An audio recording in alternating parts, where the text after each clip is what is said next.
right, so what was on this? Here we go. I got the clip from On a Friday episode of Offsides with Mark Ryan and Diesel, we'll tell you who won between Pistol Pete and Shoeless Joe Jackson in our Upstate's favorite athlete bracket. We've got Heisman Trophy voter Brett Beard. Our ACC and SEC team preview series continuing, and there are exactly 3 teams who can win the World Series. Yeah, man. on time.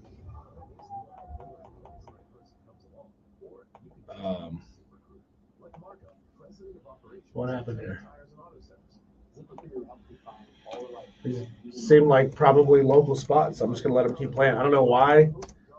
I don't know what happened, what didn't fire correctly at the right time, but.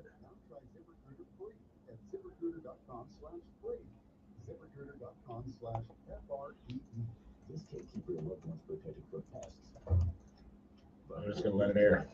For 60 years, brave scientists have worked to protect people around the world, including the ones you love most. Brave, protection for all. I think it's tougher than the actual cars of life. It's Offsides with Mark Ryan. Only honest sports talk. Satisfaction that you get right here. That's what it means to be an offsider. Old enough for truth, the whole truth, and nothing but the truth. The truth. Mark Ryan.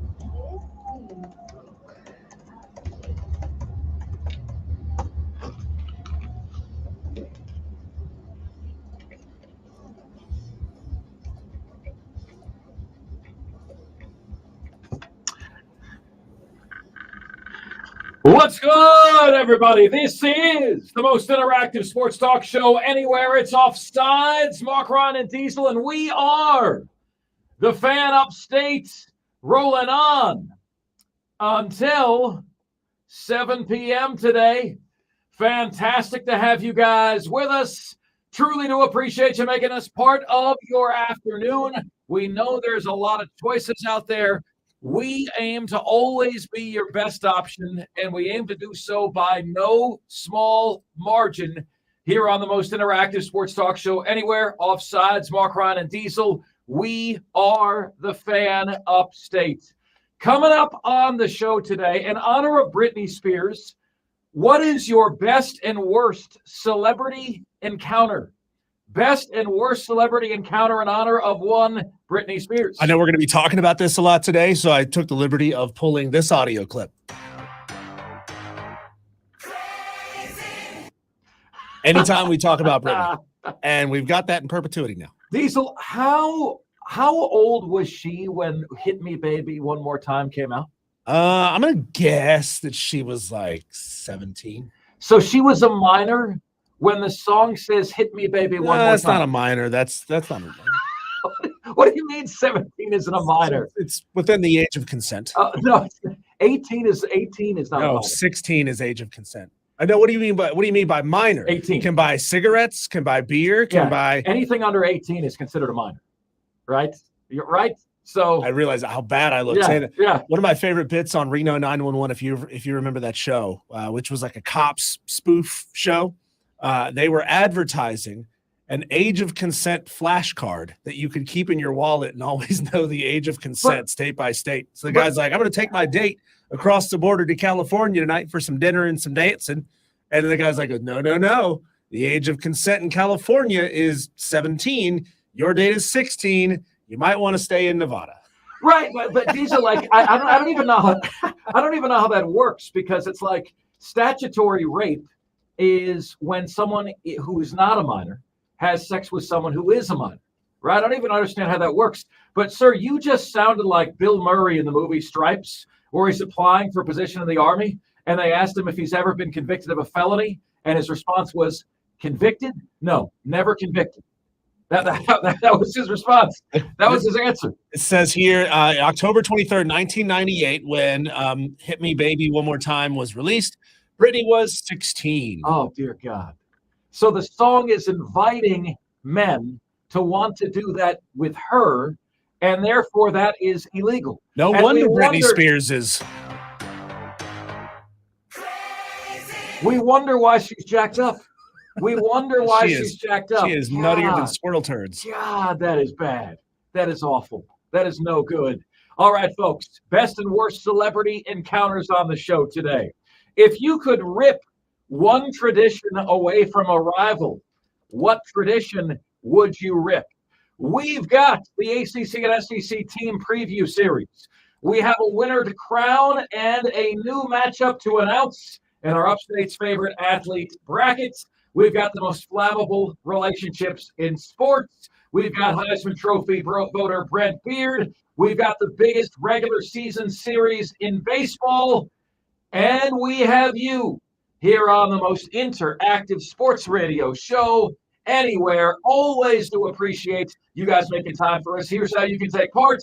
You can give us a ring at 844-FAN-PHONE. That's 844-326-3663. And you can get to us on the text line today at 71307 to start your text with the word fan, and away you go on the show.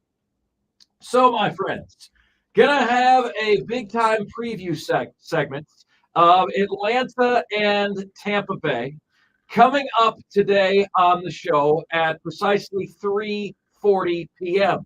And that is the $1 Million Series. The theme of that series is going to be why you shouldn't panic if the series does not go well for the Atlanta Braves, right? You should not panic. There should be no panic in your voice, no panic at the disco whatsoever. There should be no freaking out, right, whatsoever in any way, shape, or form. But I do want to highlight something, and that is that there actually is a resume for the teams that can win the World Series, believe it or not. There is a resume. There is a prerequisite list that you have to hit if you want to win the World Series. Now, this weekend represents the end of the first half of the Major League Baseball season. And it climaxes, family show, eyes up here, with a fantastic series that could very well be a World Series preview. Or could it? Do these teams have what it takes to make it all the way? So what I want to do is I want to start by giving you some odds right now for these teams, okay? These odds for these teams. Right now, according to FanGraphs, the Atlanta Braves have a 100% chance to make the playoffs. That's impossible. I don't understand this because they haven't clinched a playoff berth yet, but they're listed as a 100% chance to make the playoffs. That means, I guess that means they could lose the rest of their games, finish 58 and 104, and still make the playoffs because FanGraphs list them as 100%. Now, you and I both know that isn't true, but FanGraphs is saying you've got less of a chance than Jim Carrey and Dumb and Dumber to pick the Braves to miss the playoffs than he had of dating that chick. Less of a chance. So the Rays are listed as a 99% chance to make the playoffs, 98.7% to be exact, 13% chance to win the World Series. The LA Dodgers are listed as an 88% chance to make the playoffs and 11.2% chance to win the World Series. The Atlanta Braves, you already know, are a 100% chance to make the playoffs and a 24.2% chance to win the World Series. My friends, those are the only three teams in the Bigs who have a double-digit percentage chance to win the World Series, according to FanGraphs. And I'm here to tell you that FanGraphs is not correct. Add up all of those three teams. Add up the Braves, the Dodgers, and the Rays, and you've got a 47.6% chance, virtually a coin flip, that the World Series is going to come from one of those three teams. That, my friends, is also inaccurate. It's just not accurate. Now, I am blown away, okay, absolutely positively blown away, that the Tampa Bay Rays are doing what they're doing with a payroll that is 28th in Major League Baseball. $76 million payroll. In other words, the whole payroll is making what Shohei Ohtani is going to get in a year on his next contract. The Atlanta Braves are competitive with their payroll, number 8 overall, just north of $200 million. The Mets have a payroll of $348 million, and they're 8 games under 500. And, folks, if you can believe it, all right, half of the league, more than half the league, doesn't even have half the payroll that the Mets do. More than half the league doesn't have half of the Mets payroll. How insane is that? The Braves are respectable. The Braves have made great business decisions. The Braves have a shot. The Rays have perhaps more young talent than any team in the bigs. And yet, despite all of this, my friends, FanGraphs is wrong. The projections are wrong. All right? For as crazy as it sounds for FanGraphs to say the Braves have a 100% chance of making the playoffs when they only have 58 wins to date, I'm going to tell you something that is equally as surprising. As of today, my friends, the LA Dodgers have a 0% chance of winning the World Series. Well, Mark Ryan, how can you make such a claim? I'll tell you. All right, I'll tell you, and I'm happy to do so. I am a big trends guy, okay? I look at stocks. I look at the trends. I recently signed up for an annuity for my retirement. I signed up for an aggressive investment portfolio, right? I monitor that. I look for trends, right? I want to be knowledgeable about what I'm putting my money into. And so the trends tell us the following. The last 6 World Series champions all met the following criteria. They all averaged, okay? Each of them averaged. Here are the last 6 World Series champions in order. The Astros, the Braves, the Dodgers, the Nationals, the Red Sox, and the Astros. Those are your last 6 World Series champions. They all averaged. Those teams that won had an A-level offense and a B or better level pitching staff. Remember the old adage, pitching wins championships? I love blowing those things out of the water. You give me a tried and true statement, I'm going to try to prove it false. It started to be false in 2011 when the St. Louis Cardinals and the Texas Rangers met in the World Series. Both had postseason team ERAs over 5. Oh, but I thought pitching wins championships. These teams have sucked in the playoffs on the mound. To win the World Series today, folks, you've got to average 5 runs or more a game on offense. You have to have a pitching staff, a team ERA that has an ERA under 4. So you don't have to be elite pitching-wise, but you have to be elite on the offensive side. You've got to be an A or an A-plus offense and a B pitching staff. Now, what teams average 5 runs a game or more this year? The following teams do. Texas, Atlanta, Tampa Bay, Los Angeles Dodgers, and Arizona. Okay? Those 5 teams averaged 5 runs a game or more. How about a pitching staff that allows an ERA of under 4? Here are the teams who meet the criteria. Minnesota, Houston, Atlanta, the New York Yankees, Tampa Bay, Cleveland, San Diego, Texas, Seattle, Toronto, and San Francisco, the Giants. But you have to meet not one but both of the criteria to win the World Series. And there are exactly 3 teams that do, and only 3 teams that do. So I present to you, ladies and gentlemen, the only 3 teams who can win the World Series. Right here today on July 7th, 2023, you can track this over the next 2 or 3 months and come back to me and tell me how right I was, inflate my head even bigger. Because the only 3 teams that can win the World Series this year are Atlanta, Tampa Bay, and Texas. Those are the only 3 teams that average more than 5 runs a game offensively and allow a team ERA under 4. Those are the only 3 teams. Now, who is close? Who is close to making the mark? Houston is close. The San Francisco Giants are close. They both meet the mark in pitching. They have team ERAs under 4, and they're both within a quarter of a run of getting to 5 runs a game, right?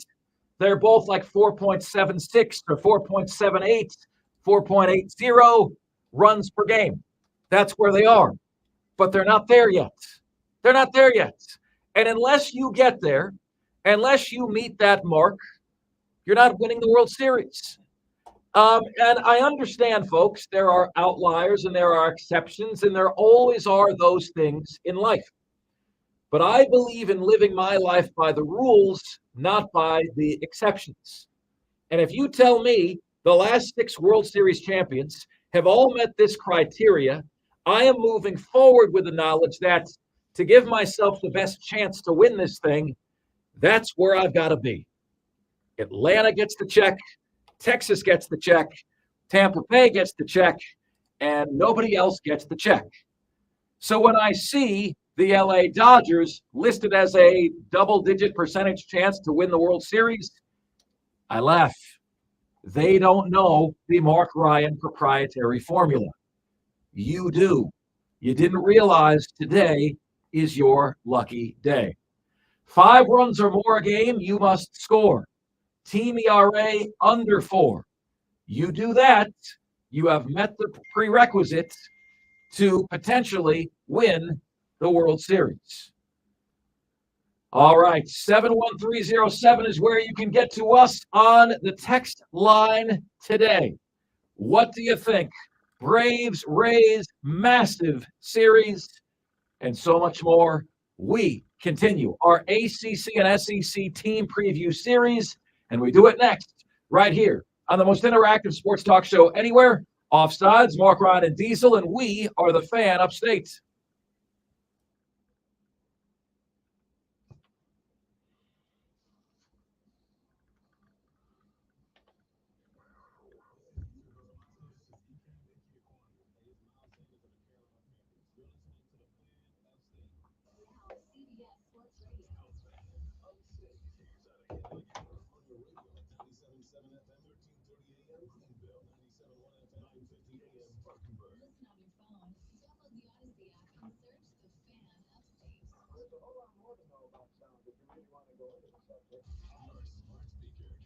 Was Rob in today, Diesel, or was he out today? This criteria, I am moving forward with the knowledge that to give myself the best chance to win this thing, that's where I've got to be. Atlanta gets the check, Texas gets the check, Tampa Bay gets the check, and nobody else gets the check. I don't think so. I think he was here today. The playoffs that he had of dating that chick. Less of a chance. Fantastic series that could very well be a World Series. Climaxes, family show, eyes up here, with this weekend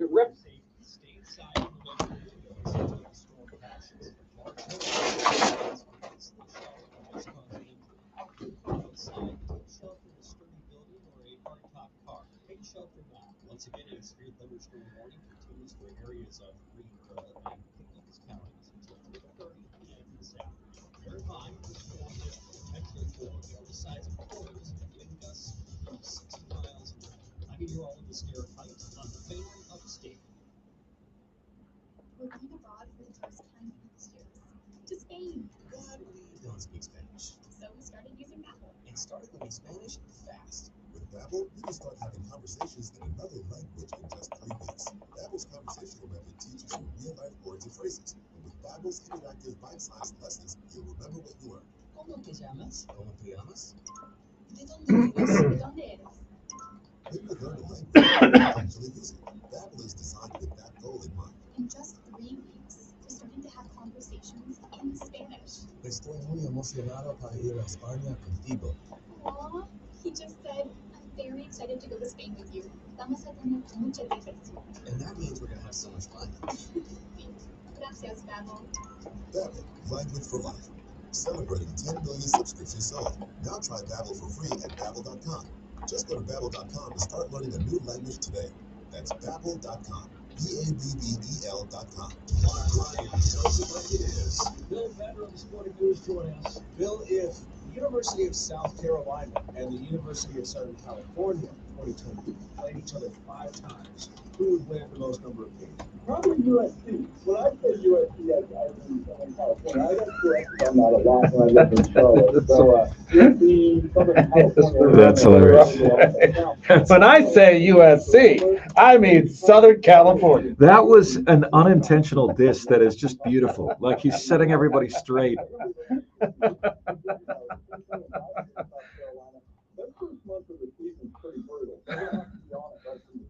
do you favor in that first game between Spencer Rattler and Drake May and the battle for the Carolinas? Oh, that game's going to be hot and fun. Number 1 for real afternoon sports talk. Offsides with Mark Ryan. 3 to 7 on the Fan. Upstate. Is the Tampa Bay Rays with an A or an E? Rays, R-A-Y. R-A-Y. Yeah. Skilled nursing and rehabilitation all under one roof. Beautiful apartments with great food and engaging activities, along with an established care team 24/7. To stop by for a visit at the Gables on Pelham. This guy may have the most back-to-back double numbers in his phone number that I've ever seen. Oh, yeah? He's got a 77, 55, 77, 33. Call the Gables on Pelham home. At Ingles, we know your closest companions are the ones Hey, David, this is Diesel here from the Fan Upstate. We have you up next? the ones you trust to have your back. Great, we're back here in about 30 seconds. Stand by. To make the hard times and the good ones somehow a little better. That's what family is all about. Actually, he's got a 77, 55, 777, 33. Ingles, all the ingredients for family.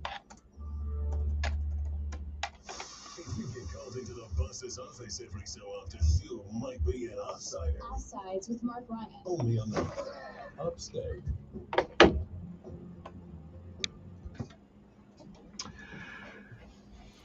It's Offsides, Mark Ryan and Diesel. We are the Fan Upstate, rolling on until 7 p.m. today.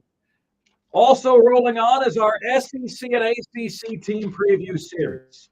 And folks, if you care about me, you're going to be hoping like I am, hoping against hope, that our next guest can make me feel better about my alma mater's upcoming season. I feel like we, the Florida Gators, there is one team about which I can say we about. It is the Florida Gators. And that is because I am the noun, not the adjective. If you went to the school, played a sport at the school, you are a Florida Gator. If you didn't, you're merely a fan of the Florida Gators. All right? The noun is better and bigger than the adjective.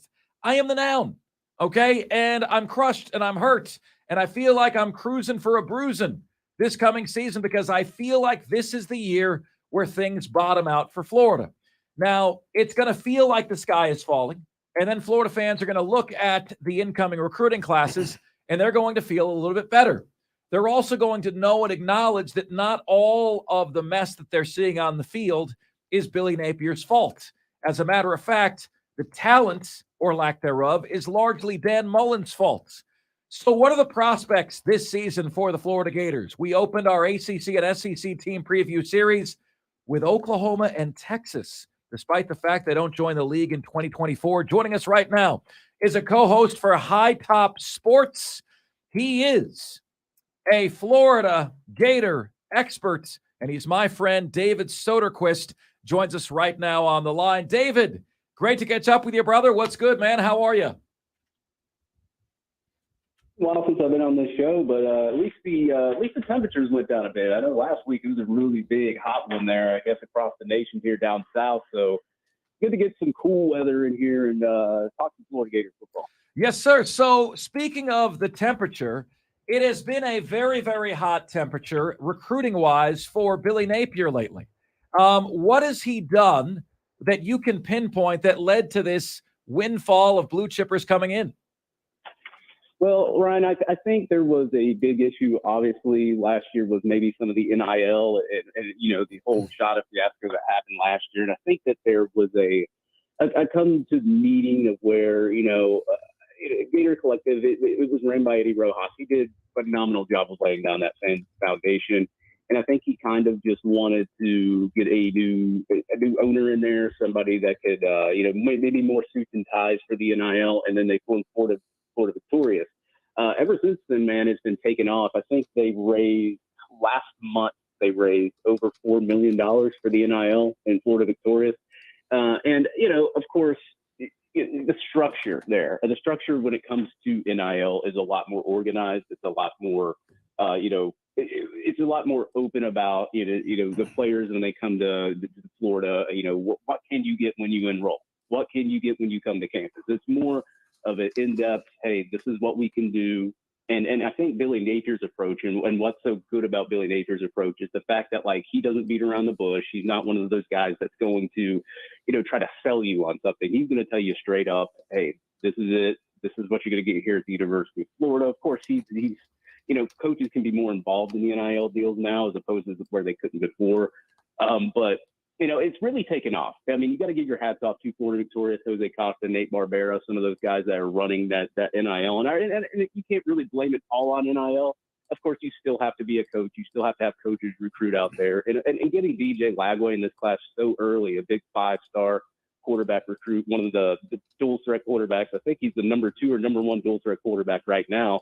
Recruiting for you along with legacy kid Miles Graham really, really jump-started this recruiting class here in 2024, especially getting a Darius Hayes and some of those other top 50 prospects. And, just when it looks bleak down the stretch, the Austin Simmons thing happens, the weekend of all these commitments, Florida Gators fans are down, and then all of a sudden the roof just comes off.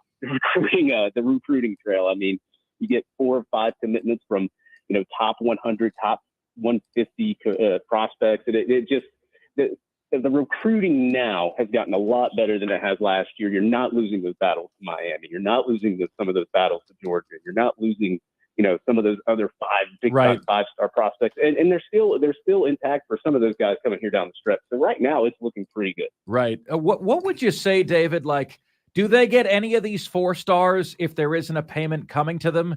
And what would you guess the payment is for a 4-star? I don't know the numbers. I don't ask the numbers, but I think overall the NIL did improve and that helped. But I also think that most of the part is I think this coaching staff and as I said, getting DJ Lagway and Miles Graham in there recruiting for you as well really just bolstered the recruiting class. I mean, when you get a 5-star prospect and a 5-star quarterback, a lot of elites want to play with other elites. So when you start off with 2 5 stars and 2 top 50 guys in your class, especially with Xavier Filsaime committing during the spring game, that's going to turn a lot of heads. So, you had that big visit month. You had a lot of those guys coming. The first 2 weeks, you didn't really get any announcements. And then the third week, everything just comes, full force. You get just all these guys. So I think it's really it's a little bit part of NIL, but as far as recruiting and the coaches recruiting these guys and staying on top of them and then the current commits staying on top of them, I think that had a lot to do with that too. And Billy Napier, I am sure, has told these prospects, look, don't expect a lot this year. You guys are the pieces that I want in here to, replace, some of the guys when they leave and then start my own thing. And I think that, getting those guys in there, getting those commitments solidified and having them shut down the recruitments really shows how, the work ethic that Billy Napier's put into on the recruiting trail. David, would you say that there are any, and I'm saying this in air quotes, group of 5 tendencies that Billy Napier has been a little bit slow to shake off in his transition to being the head coach at Florida, or has he turned the corner into a big school mentality pretty quickly? I mean, if you look at where Florida has been under Jim McElwain, under Dan Mullen, I think he's turned it around quite a bit pretty quickly. I mean, you go back to last year, I can't remember what magazine it was, but they said that Billy Napier inherited one of the worst talent rosters nationally when he got to Florida. We obviously know Dan Mullen didn't recruit that well. Jim McElwain didn't recruit that well. And I think the turnaround that you've seen from Billy Napier as he came into the 2023 class, it was ranked 14th. Not where you really want to be nationally, but if you look at all the blue chips that were in that class, it was a really heavy defensive line class. And you get the blue chip ratio up to a 70 and 80%. Now you're sitting at another 70% this year with even better highly ranked talent. I think he's turned it around quite a bit. So as far as the group of five mentality, I think he learned a lot at Louisiana Lafayette. When he was there, he had the #1 recruiting class, in the Sun Belt, and it took him a while. He had the #2 class, and went to #1, and it was almost just a quick turnaround there. Now I'm not going to say he's going to do that at Florida. No, it's a different animal in the SEC. You got Alabama, Georgia, and LSU, and all those other schools. But for right now, as far as recruiting wise, I think he studied the game. He's been around Nick Saban. He's been around Dabo Swinney. He knows what those guys. He knows what it takes to get it done in the SEC. And I think that's what's really just kind of helped Billy Napier along the way in his head coaching career. And now right now you're seeing a quick turnaround recruiting wise. But of course, those guys got to get in, got to get some years behind them, and then the results have to come with them when these guys get the chance. David Soderquist joining us, co-host for High Top Sports, a Florida Gators publication. David, so my friends and I from the University of Florida are on a text chain together every single Saturday game day. And towards the end of the season, I texted them and I said, okay, gentlemen, 6-6 this year, 7-5 next year, 8-4 in 2024, a one-game improvement a year under Billy Napier, hypothetically. Is that going to be good enough? And I was blown away, David. All of them said at the same time. I got 3 or 4 texts at the same time. They all said, fired in year 3. They all said that. So 6-6, 7-5, 8-4. If he's projected to go 8-4 with the hardest schedule I've ever seen in my life in 2024, he's fired, according to my friends. Do you get the sense that most Gator fans understand that this isn't his fault? Or if the wheels fall off this year and Florida goes 5-7, is that going to be blamed on Billy?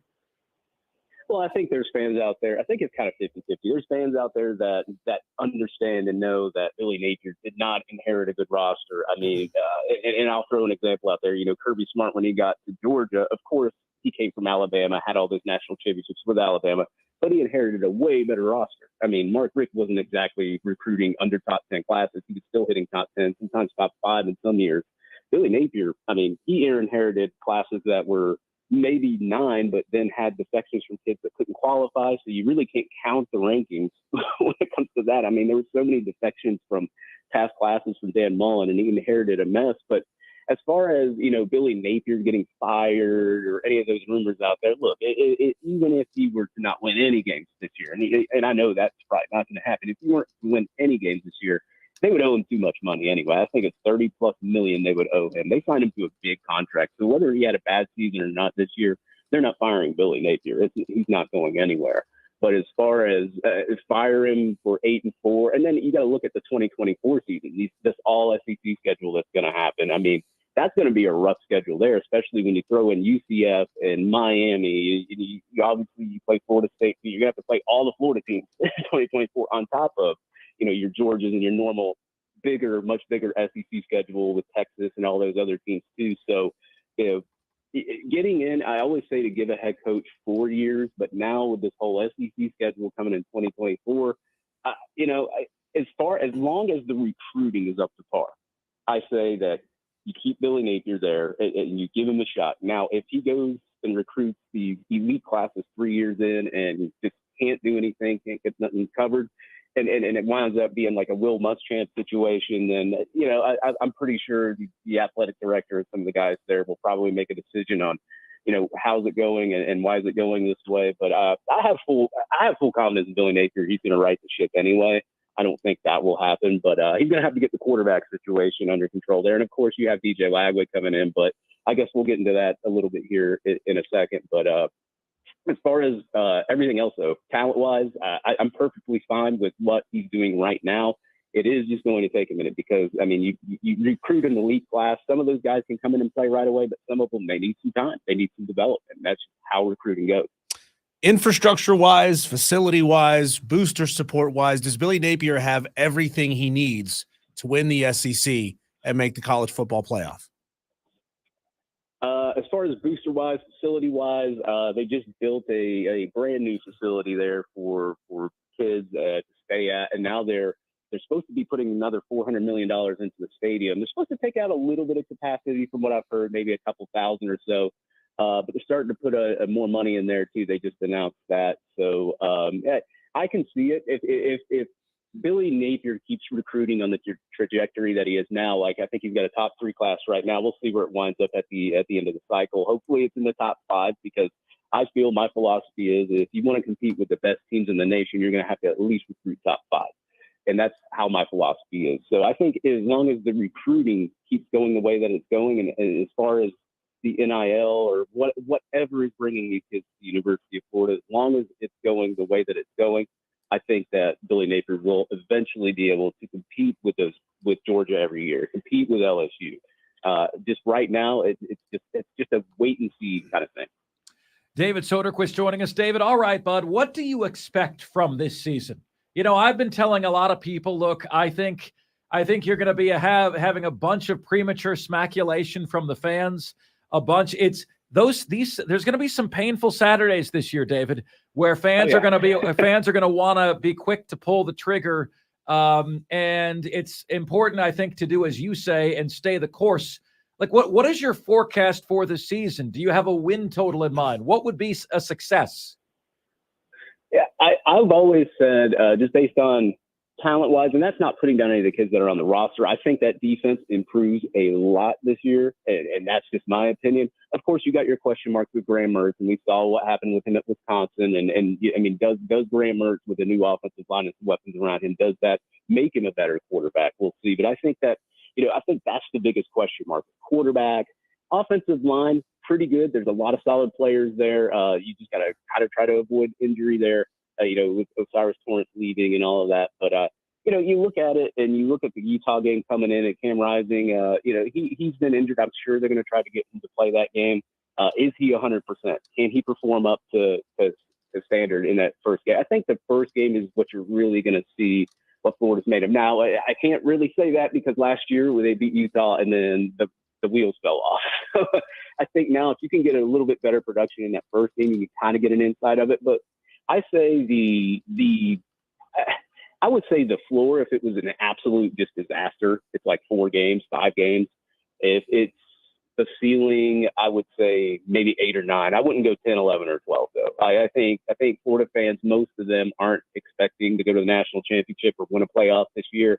So I would say maybe the ceiling, 8, 9 games, possibly. I would even put 8 as the ceiling because I'm not sure they even reach 9. They could, and the floor 4 or 5.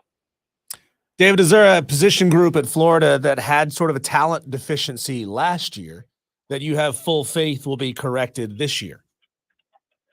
Ooh, that's a tough one. I was going to pick safety. You're getting a good transfer in with R.J. Moten from Michigan here, and you got Kamari Wilson, former 5-star guy, coming in and playing that free safety spot. You got some good pieces. Jordan Castell's a freshman there.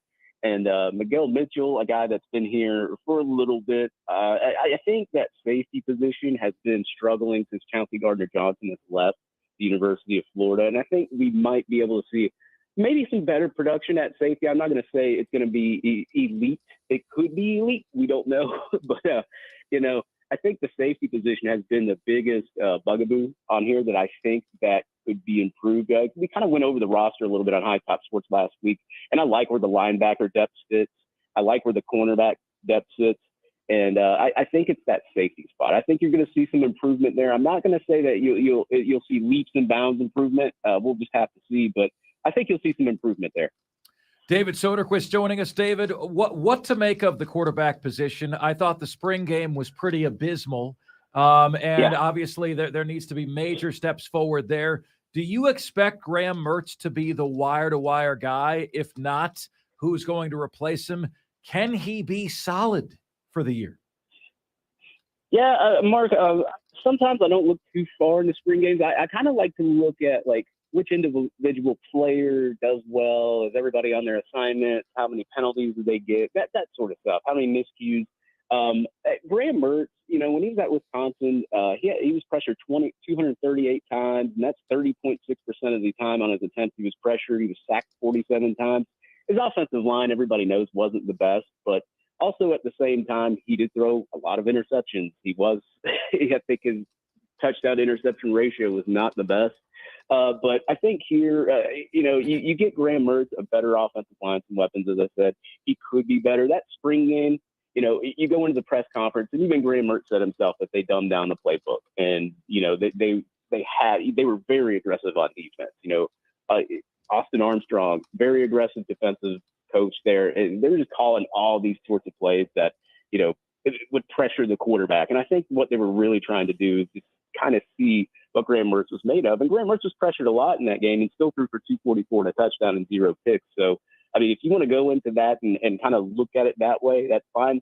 I've seen Luke Del Rio. I've seen Felipe Franks. I've seen a lot of quarterbacks do really, really well in their spring games. And then when it comes to game time, they did not do well at all. So, I mean, even Kyle Trask hasn't had that great a spring game. And so I don't really look too much into that. But as far as Graham Mertz goes, I kind of done some statistical work on him. And what Anthony Richardson really struggled with last year was passes in the 0 to 9 yard range. I think he was like 49 or 51%. Graham Mertz, 71.1%. So, those easy slants, those out routes, anything to get an easy first down and to keep the chains moving, Graham Mertz can do that. Now, can he take the top off of the defense? Can he be better at the 10 to 20 yard throws? Can he be better at 20 plus yard throws? That has yet to be seen. But, you go back, you look at some film and you look at it and, you'll get that from Graham Mertz. You'll be able to hopefully get those easy first downs, especially with Montrell Johnson and Trevor Etienne in the backfield helping him out there too. I mean, 2 monster stud running backs and probably 2 running backs that are probably going to be rated as some of the best in the SEC coming up this season.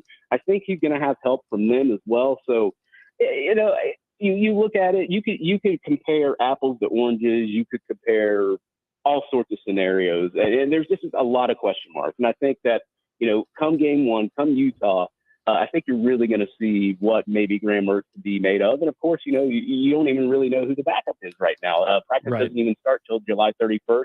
The presumed backup is Jack Miller, but everybody's talking about Max Brown too. So I think come July 31st, you're going to get your spring notes and you're going to hear from it too. And you'll get a better idea of what maybe could be to come against game one in Utah and probably the rest of the season. Now, David, we've got 2 minutes left and 2 questions to ask. So we got about 60 seconds a question here. Why wasn't Florida more in on Devin Leary? He was obviously a better fit, better player than what they got in Graham Mertz. Why did nothing happen there? Yeah, he's actually going to Kentucky. Sure.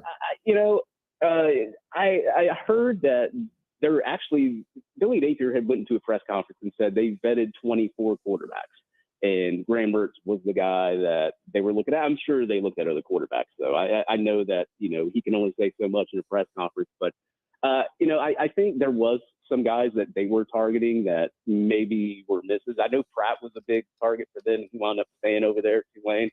But as far as, getting Graham Mertz and, what Billy Napier said at his press conference, I think Graham Mertz was the guy that they were zeroed in on. And then finally, David, with the expansion to a 12-team playoff, have you given any thought to, in my opinion, what is the reality that for a school like Florida, it's going to be a very black or white success or failure every single year? Either you made the playoff and we care, or you don't make the playoff and we don't care. Success or failure, black or white. It feels to me for the schools like Florida that are out there, that's how the table's being set. Yeah, I mean, with the expansion going to 12, I mean, is making the playoffs even better? Like, does it make you feel better if you make the playoffs since they extended it to 12 teams? Do you feel better if you make it there? I mean, if you have 4 teams, it's obviously the way to get there is harder, but now you're allowed to lose more games, especially with an all-SEC schedule and the way and how hard the strength of schedule is. So I think that, even if you lose 2 or 3 games as an SEC team, you can still get in there. But as far as it being black and white and all that, I like Florida being in a playoff.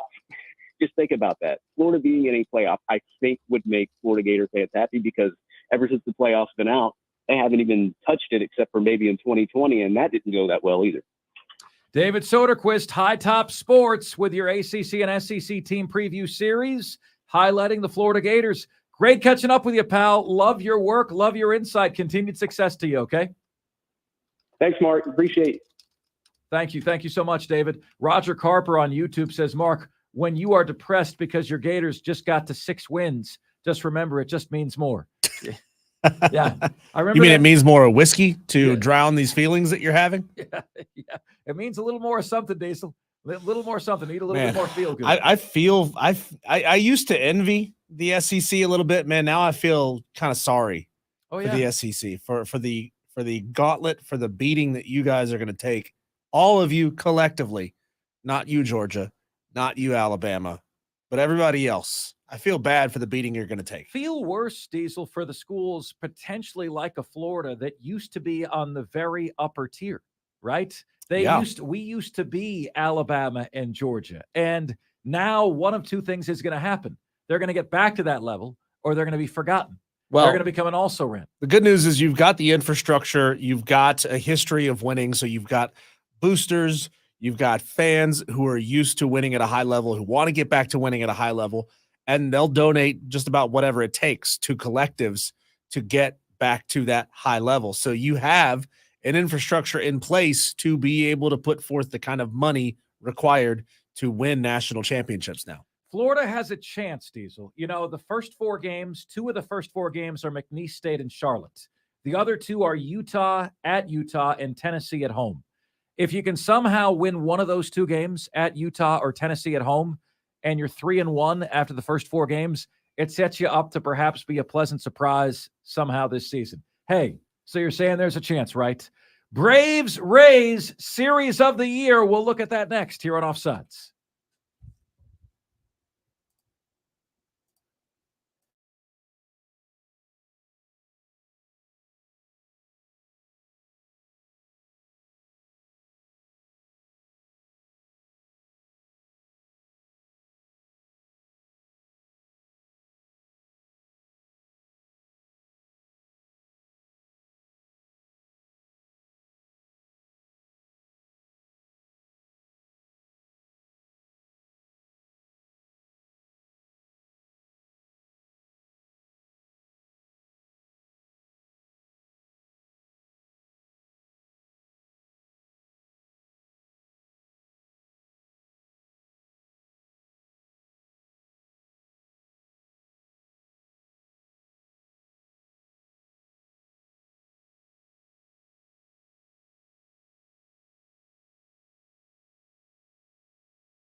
It's Offsides, Mark, Ron, and Diesel. We are the fan upstate. So, I'm not trying to temper your excitement for Braves Rays. I'm not trying to do that.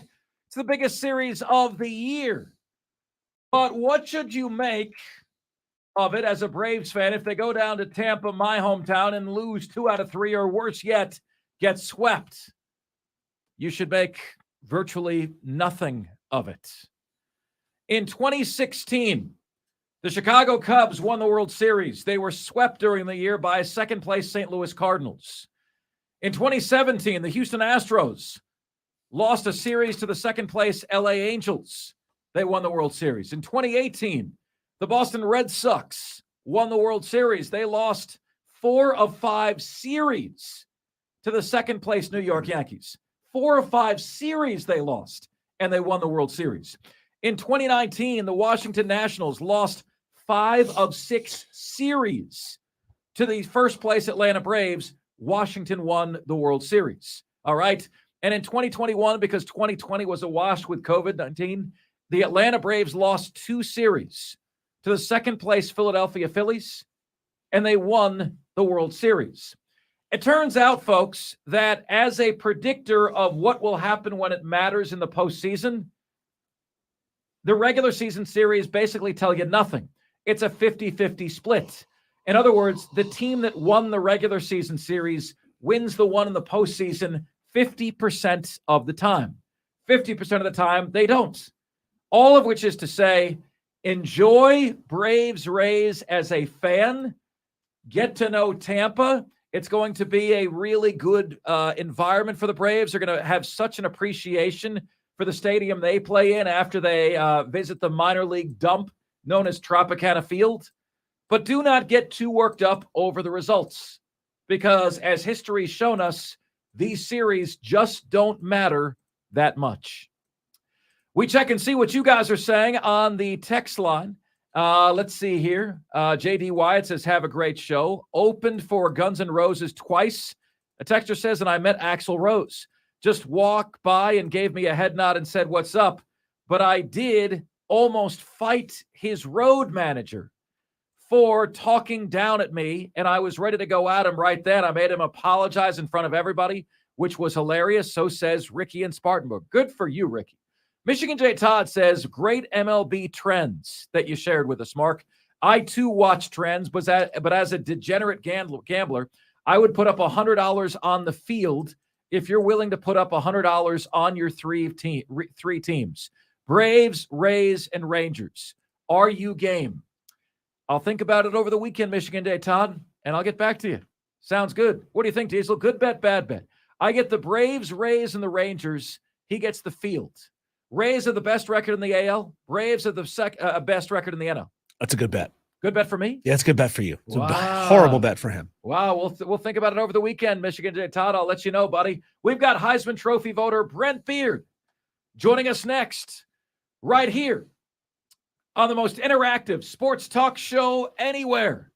Also, the Upstate's favorite athlete bracket coming up in hour number 2. We are the Fan Upstate.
Good, my friends. Hello, YouTube. All of our P1 listeners that are in the YouTube chat. Brian Pettit, Mad Kraft, Roger Carper, J.D. Wyatt, Dan B., Just Jess. Should I go on?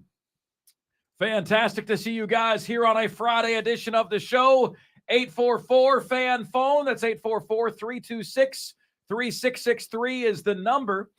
You can also get to us on the text line at 71307. Start your text with the word fan, and away you go. Joining us, as he does each and every Friday at this time, he is a Heisman Trophy voter. He is on First Coast News in Jacksonville. He is a college football aficionado, and you can follow him on Twitter at Brent Beard. That's at Brent, B-E-A-I-R-D. Joins us right now on the show. Now, Brent, I am going to we're going to purposely distract you during the show, during the interview today. Okay.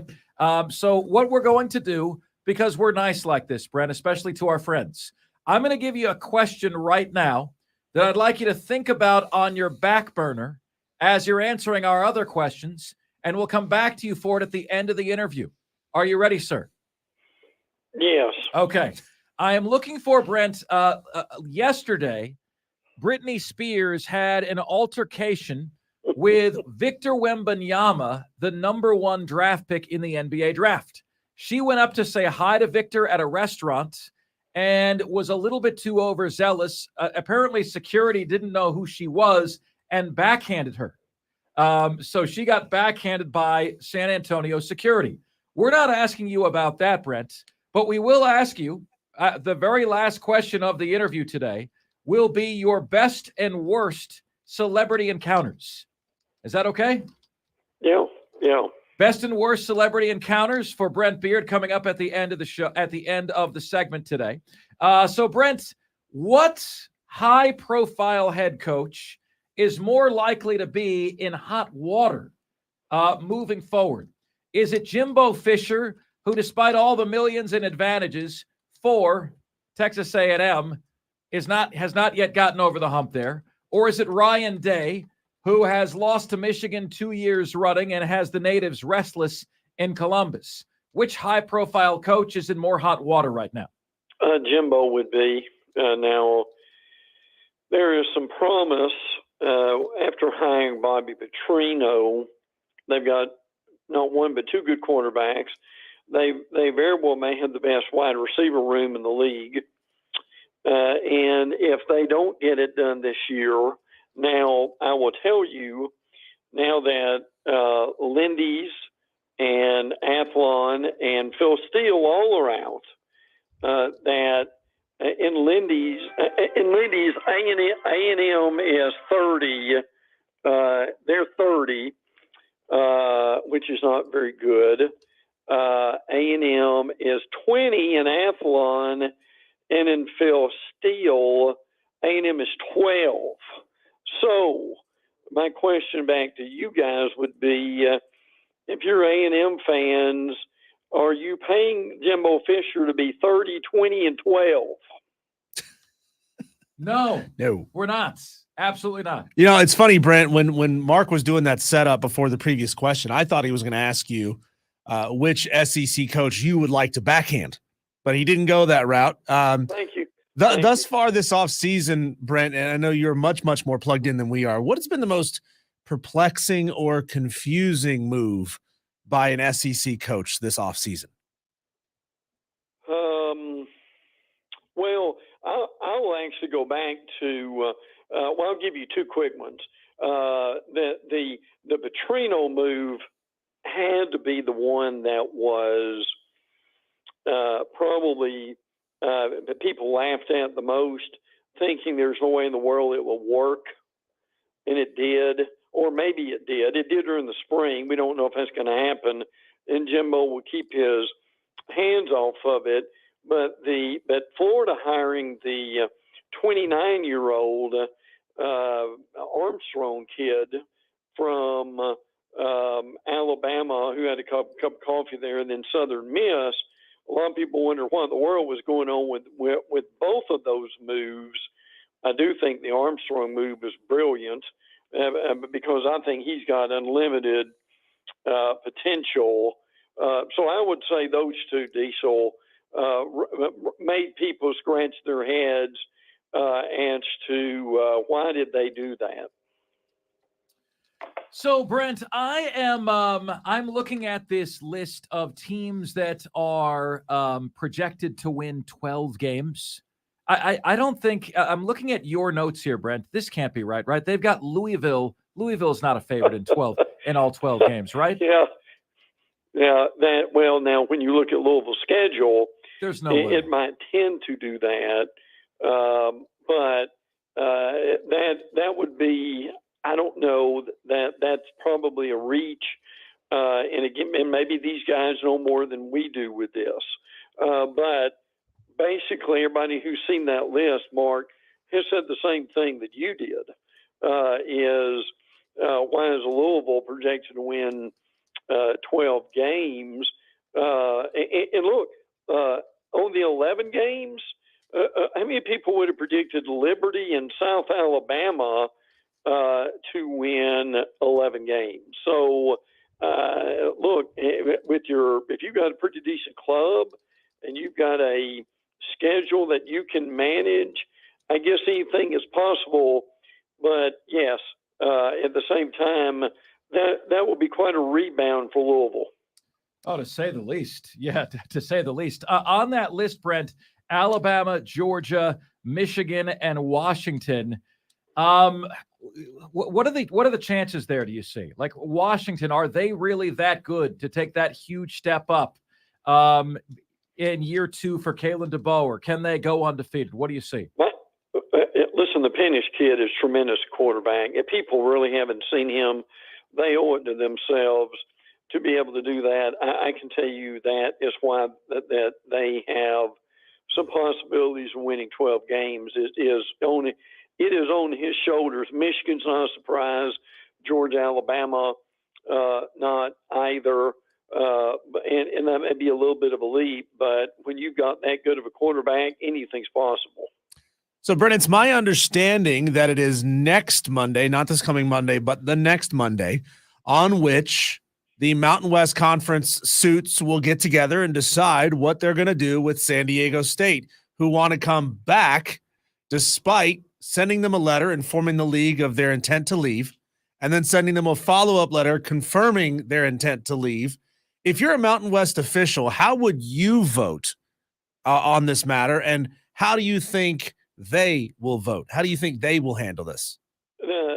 Maybe the most bizarre story that we've seen in quite a while, that San Diego State, they withdrew on the appropriate date. They had to withdraw by, or they had to pay $34 million, asked for extension, didn't get one, and the conference took it as their withdrawal. So they've essentially been kicked out, and right now they don't have anywhere to go. I mean, if they said no once, are they going to change their mind? I really don't see that happening. I mean, I can see it, I guess, if they want to do it, and I guess San Diego State maybe could play a year as an independent, but to put it mildly, that did not go the way they thought it would. Brent Beard joining us. Brent, can you help us understand this whole the market makes a school attractive thing to conferences? Because Diesel and I always lament this fact, nor do we fully understand it. These are apparently smart people running these conferences. Brent, I lived in Houston. Getting the Houston Cougars doesn't give you the Houston market. Nobody in Houston watches the Houston Cougars. I would venture to guess that getting San Diego State doesn't give you the San Diego State market, the San Diego market, because maybe 5% of the market cares about San Diego State. So to that degree, unless you have a team with great penetration in their markets, can you help us understand why that seems to be the target? That seems to be the priority when, getting Tulane doesn't give you New Orleans. Getting Houston, the Cougars, doesn't give you Houston. We don't get it. Well, I'm not sure I do either, frankly, but when you're looking to expand now, I mean, you're looking at obviously what the thing we're talking about. You're looking at what kind of TV market that you've got. You're looking at the brand. You're looking at, and I think this is the thing that I've heard as much as anything else. You're looking for a school that can bring you an additional $10 to $20 million in what you've got now. Now, let's be honest, there aren't a lot of schools who can do that at this juncture. Now, if you've got Notre Dame could do that. San Diego State's not going to be able to do that. But to your point, and I agree with you, is yes, because you've got this, the school by the same name is not going to give you the city necessarily. But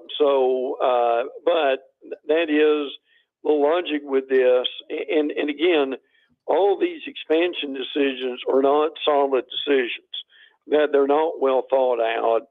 And sometimes they are just assumptions of just what you said when it actually doesn't happen. Brent, you were the arbiter, and we thank you a million times over of one of our farthest reaching podcasts ever. It was an inside scoop on Arch Manning and where he was leaning in his decision-making process. So can you do it again? What other inside scoops, any big recruiting, any names that kind of are up in the air and are leaning a particular direction that you want to tell us about? Diesel, I got to say one thing here too. You guys have no idea how many scoops Brent has been the source for over the last 6 or 7 years of my life that have actually gone viral. And Brent will hit me with a scoop, and then he's sitting back here, and Mark Ryan is going viral because Brent Beard told me something, and it's always been right. So thank you for that, buddy. I appreciate that, my friend. We try. Yes, sir. We try hard to be able to do that.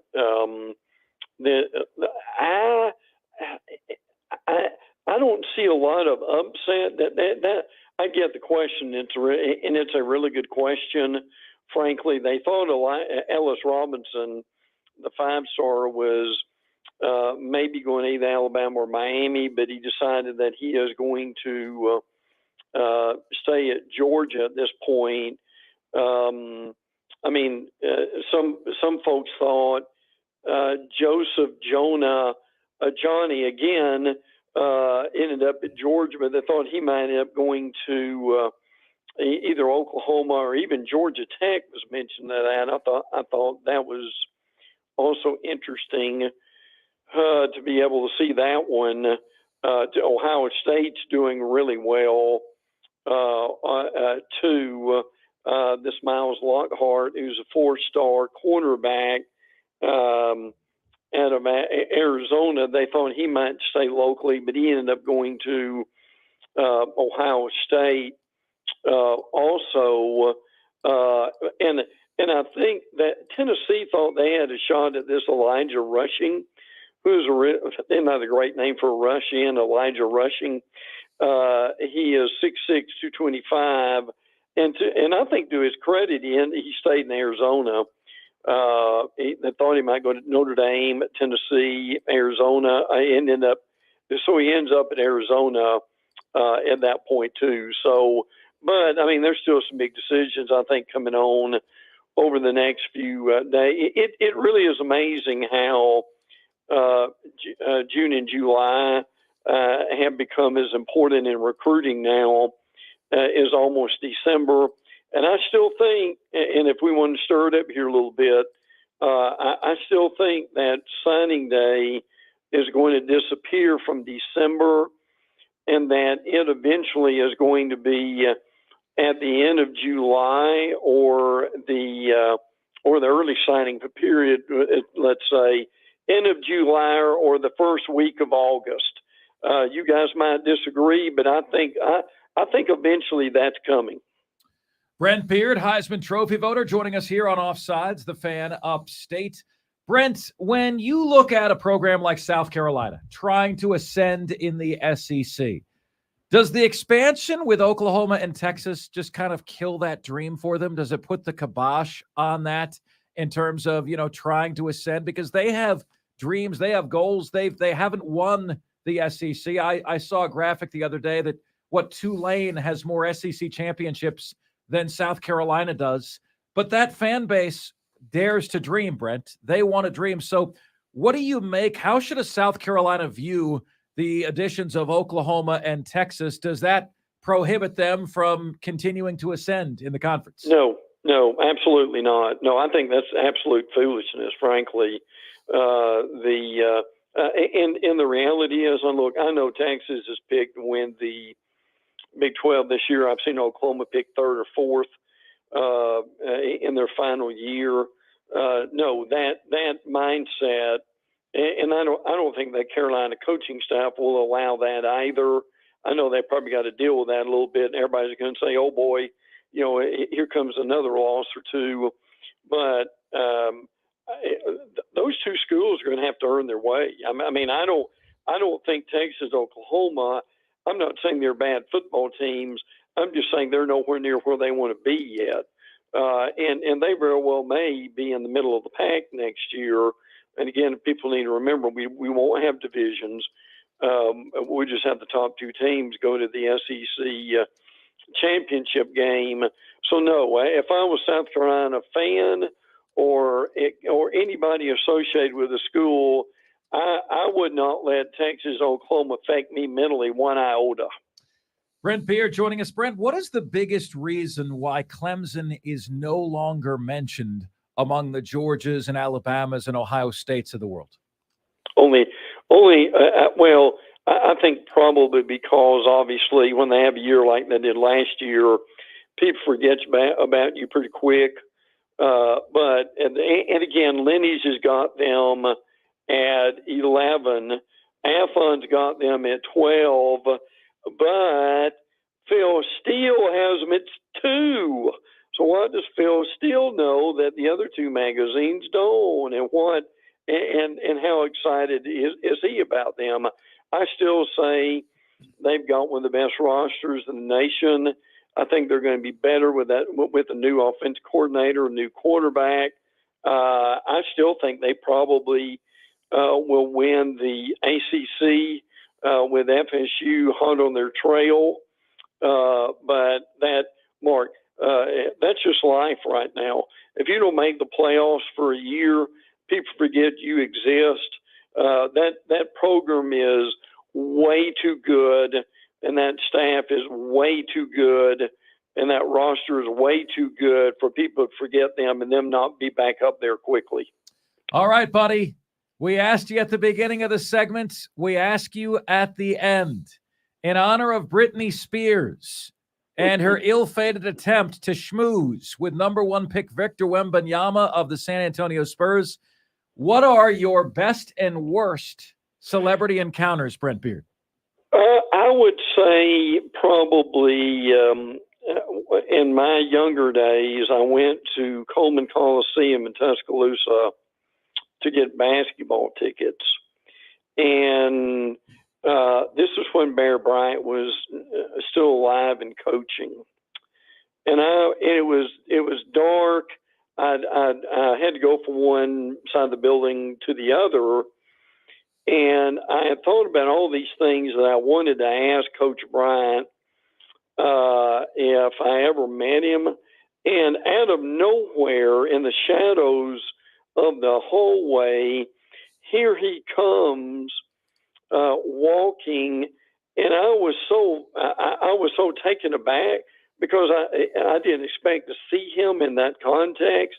I mean, he was just out like for a walk during lunch, and I froze up and couldn't say a thing. So and I said, finally, all that came out was "Hi, Coach," and he said, and just moved on pretty quickly. So that may have been more on me. That certainly was on him. He didn't know who I was at that point, but I'd always wondered how that would go. And I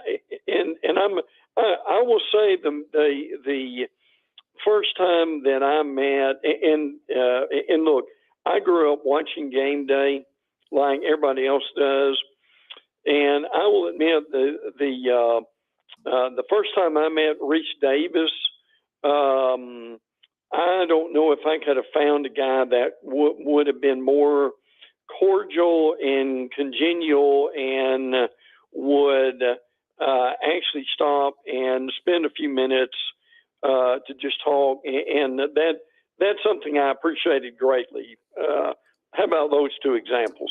Fantastic. And Brent, I noticed for a number of years, you had Reese Davis's email on the notes that you sent out.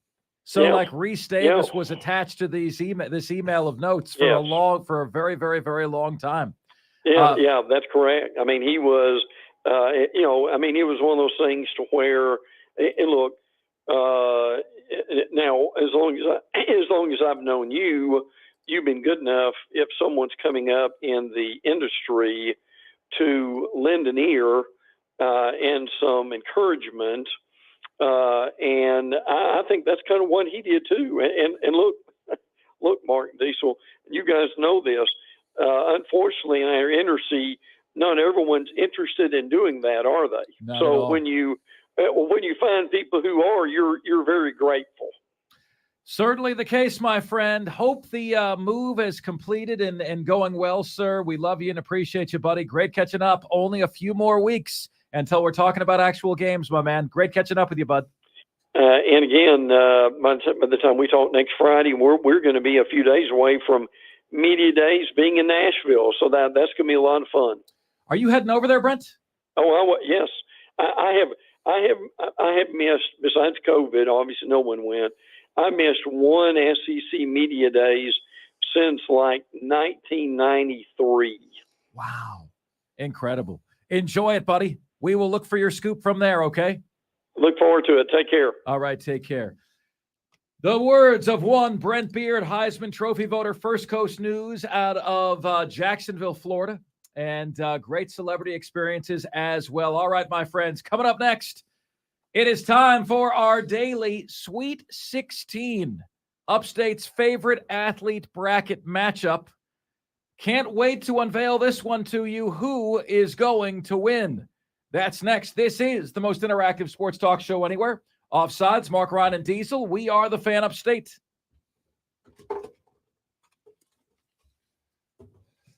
Hello.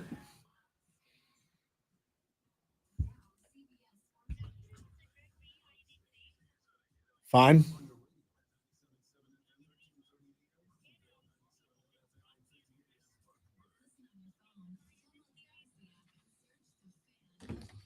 Cold calling people. Hey, we're interested in buying your property. Oh, really? Off. Well, if this is a Masters type of deal, maybe. I should just set the phone down, just let her talk. Even better to put them on the air, but we're not allowed. It's crazy. I am on the radio right now. Would you like to come on the radio and talk about this? That was a good question about how South Carolina should feel about them bringing in. So I'm going to make a podcast out of that. Thanks.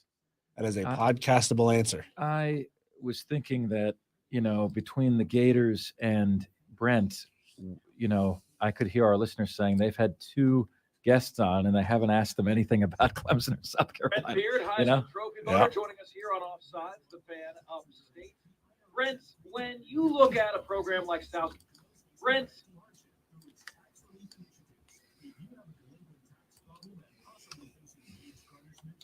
Brent Beard, Heisman Trophy voter, joining us here on Offsides, the Fan Upstate. Brent, when I would not let Texas Oklahoma affect me mentally one iota. Just listen to this guy. I want Brent Beard to narrate. Oh yeah. Books on tape to me. No, just kind of kill that dream for them. Does it put the you look at a program like South Carolina trying to ascend in the SEC? Does the expansion with Oklahoma and Texas just kind of kill that dream for them? Does it put the kibosh on that in terms of, next after this one, Diesel, they is have dreams, they have goals. do you want to do it? Yeah. Let's do Steal a Tradition at 4:40 segment, okay? Okay.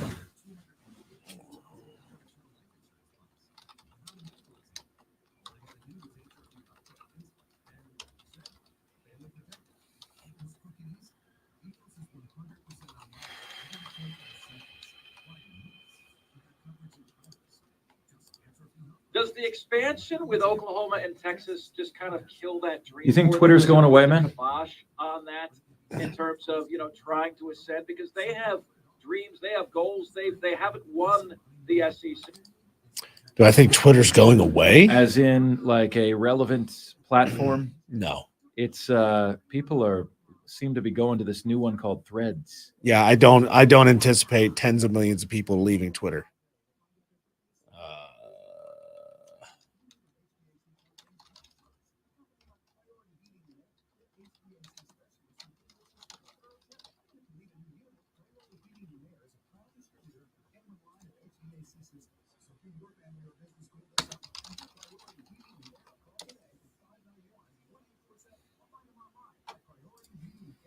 No.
It's Offsides. Mark, Ron, and Diesel. We are the Fan Upstate. Wonderful to have you guys with us. All right, Diesel, we were attempted to be punked in the last segment. I don't know if you caught this. We got a texter that says, does Brent know where Gene Uberlips is going to go? He's a 4-star from California. Heard Mike Oxafloppin Jr. is leaning toward Ohio State, the 4-star from Florida. What was Hugh Jazz and IP Freely not available? Did you get these names from the bar at The Simpsons, sir? Do you guys have a favorite fake name like that? There are certain ones that you can't say on the radio. One involves the name Mike, right? Like you can't say the full name, can't say the full name on the radio. But we all grew up with these stupid names, and we had a texter in the last segment that was trying to punk Diesel and I into asking Brent a fake recruit question. Shame on you, sir. Shame on you. Let's see here. Texter says, can I get him to say, did I do that? Yeah, Brent does that a lot. He does say that. Going to be in the Tampa area next week.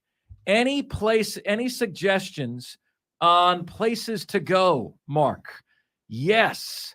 The Rusty Pelican is one of my favorite restaurants. Fat Boy is now texting me, Diesel. Ha ha ha, oxafloppin. I like Anya Knees. Anya Knees.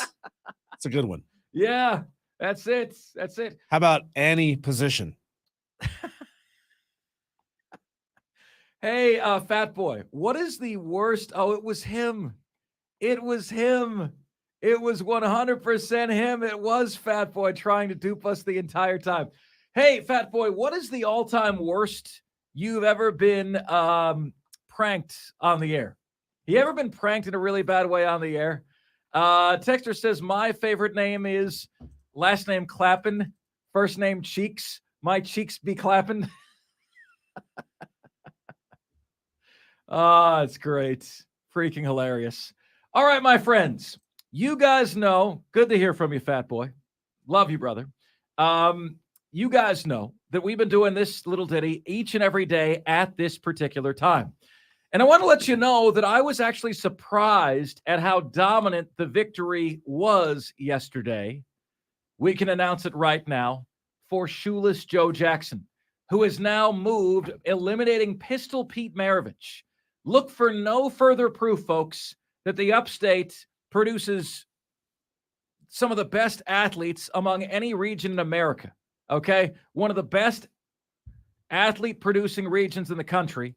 When you have Pistol Pete Maravich against Shoeless Joe Jackson in your Sweet 16. How about that? But Shoeless Joe Jackson won, had about 70% of the vote all told, and one going away pretty easily, if I'm honest. I was surprised by that. So Shoeless Jackson goes to the Elite Eight. He will take on the winner of DeAndre Hopkins against Michael Roth, also out of the Hall of Fame region. That is not today's matchup, but that is an upcoming matchup. Michael Roth against DeAndre Hopkins. Shoeless Joe Jackson will get the winner of that one. Today, inside the Sweet 16, all of these athletes, folks, are from the upstate. Maybe they were born here, grew up here, played high school sports in the upstate of South Carolina. We are crowning your favorite athlete. We'll crown his ass, okay? And we will do that with your help.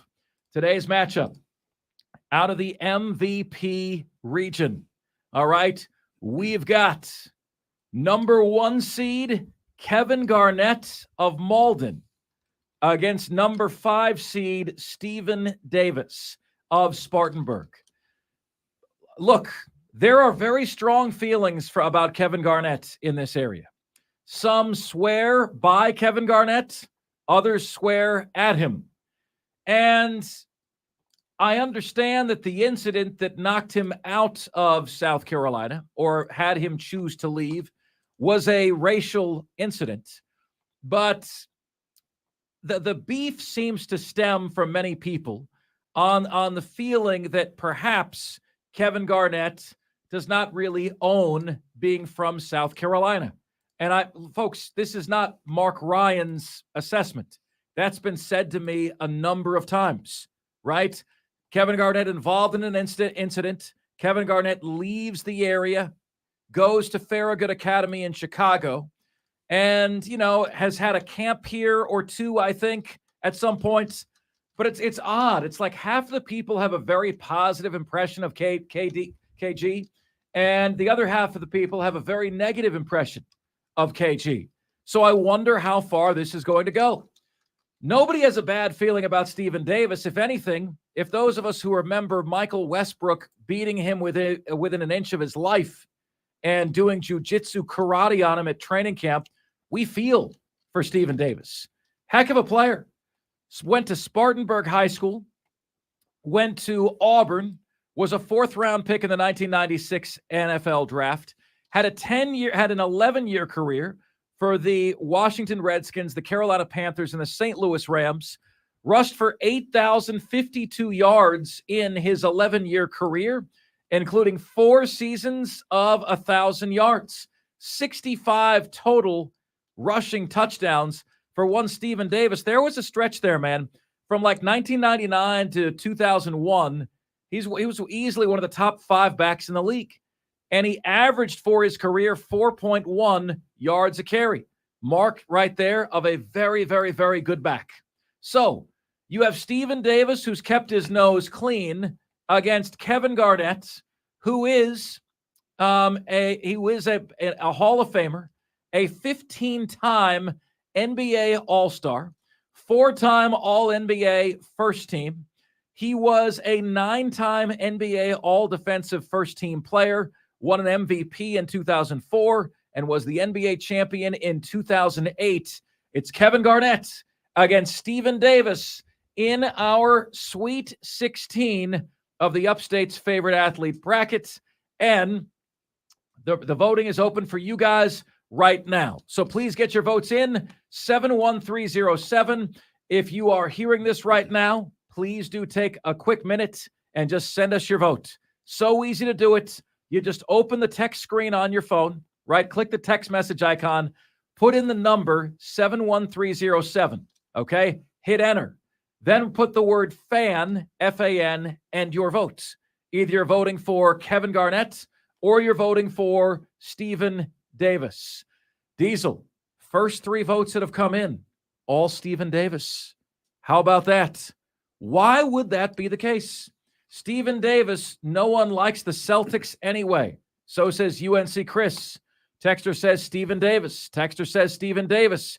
JD Wyatt texting in with Stephen Davis as the vote. Very, very interesting. You see, folks, like what you are seeing right now is proof that, like, I'm not making up what I'm telling you. You know, there is a very clear dividing line on how Kevin Garnett is viewed in this area. And before any of you tell me that it's because he's black, realize that the votes that are coming in are for Stephen Davis, okay, who is also African American. That's not the issue here. It's not the issue here. It is that the bracket is called the Upstate's favorite athlete. And there's a lot of folks that are saying Kevin Garnett is no favorite athlete of mine.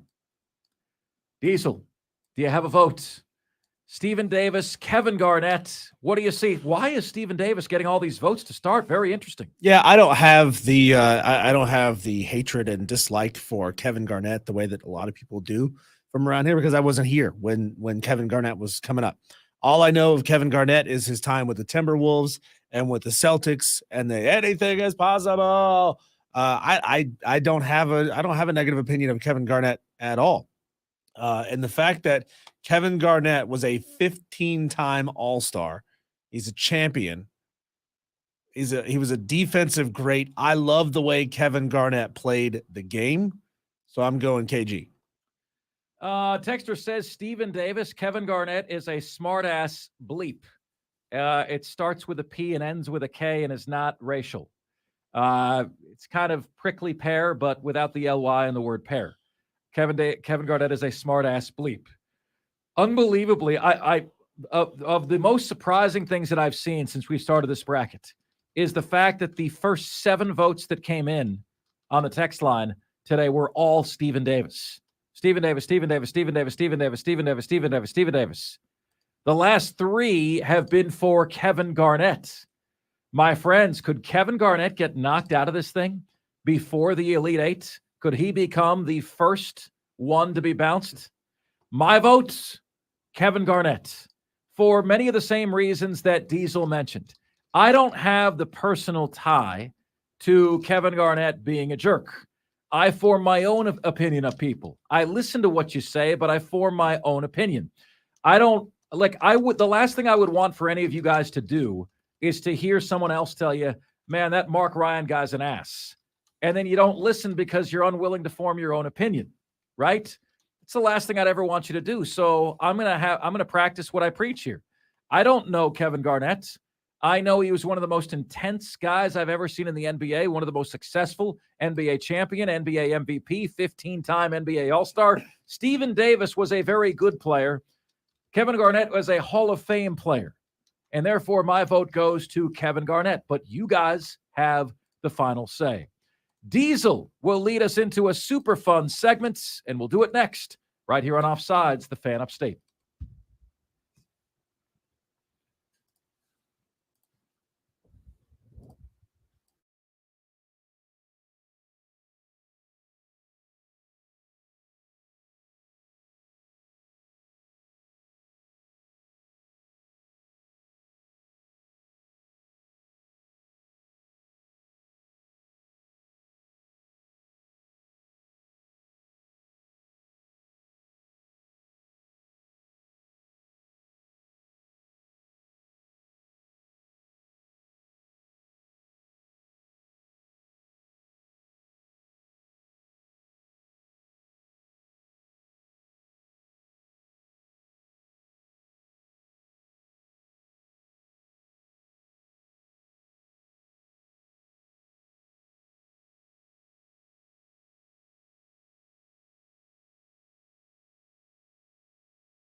Mark, have you ever heard of the concept of a white elephant party?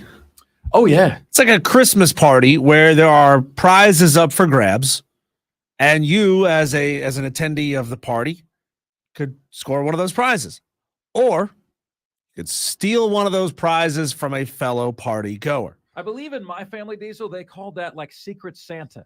Now, right? Secret Santa is just when you get a gift and you don't know who's giving it to you. Okay. That's Secret Santa. Okay. White elephant party means you can steal gifts from other people. And so I was thinking earlier today about traditions in college football. And some schools have good, unique, interesting traditions. Others don't. A lot of the schools that don't end up kind of ripping off traditions from other schools. And I thought that's cool and all. It's cool to, like, show your flattery. Like, imitation is the sincerest form of flattery. But what if you could steal somebody's tradition away? What if you could take somebody's tradition away and make it your own, and then they didn't have that tradition anymore? Like, for example, maybe you're a big fan of Virginia Tech and the jumping around to Enter Sandman. What if you could take that away from them and make it yours at your school? What tradition would you what tradition do you love so much that you would take away? So I want to put it out there to the P1 listeners of the show, everybody who's watching on the YouTube stream, listening over the air, texting into the show. What tradition would you, for your school, steal away from another school? Doesn't have to be a rival. Just like you think it's really cool, and you could take it and you could make it your own, and they couldn't use it anymore. That's what I want to know from you. So 71307, start your text with keyword fan. You can text us. You can call us. You can drop it in the YouTube comments. Madcraft, I'm sure you've got one. Roger Carper, Brian Pettit, all you guys who are in the thread right now. What tradition would you steal away from your rival? Now, here's the thing about a white elephant party. If somebody steals something from you, you could always steal it back. But we got to have somebody want to steal it back, and then we got to have somebody second it for you to get that back from them. So I open it up to the listeners. What tradition would you steal? Why? Like, why do you think it's so cool? Let's let chaos ensue. Yeah. Let's take away something that somebody loves and give it to somebody else. Now, I want to let you guys know I warned Diesel about this. The people were going to get very, very in their feelings about this. Yeah. You can't take my hill. You can't take Howard's Rock.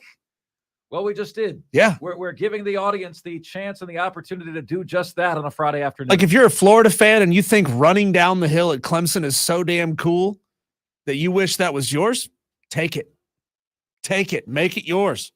But we got to have two Clemson fans want to take it back for you to recover it. And then it's up for grabs again. Madcraft messaging in on YouTube. It doesn't have to be a rival. It can be any program, anything that you think is cool. Yeah, no, anything that you think is cool is what you can do. So, Diesel, what would you steal? What would you heist if you could heist anything at all? Okay, so it's got to be something that I think is really cool. Like, I love Ralphie the Buffalo running across Colorado's field, but I don't see how that would work unless we imprisoned a fat Georgia Southern cheerleader and just had her do it instead. I'm gonna steal West Virginia's live man in a mascot costume for the sidelines, because our Yosef in a plush man mascot is dumb. Like, we've got a real man wearing a plush man on the sidelines, and it's dumb. Why can't we just have like a real man dressed up as Yosef? That's what I want. So I'm going to steal that away from West Virginia University. I'm taking it away. He's taking it away. And if he gets someone who seconds that emotion, he can officially steal it away. We need backup here, folks. We need backup. No, I don't need somebody to second my steal. Somebody has to second it to steal it back. Oh. Yeah. So if I were to take Clemson's running down the hill, two Clemson fans would have to text in and say, we're taking it back. and then somebody has to second it. You can't just like text one time and boom, it's yours. Okay. We got to have some support for this, right? Okay. Yeah. Gosh, Diesel, I want to heist the Grove at Ole Miss, which is the #1 tailgating in America. Okay.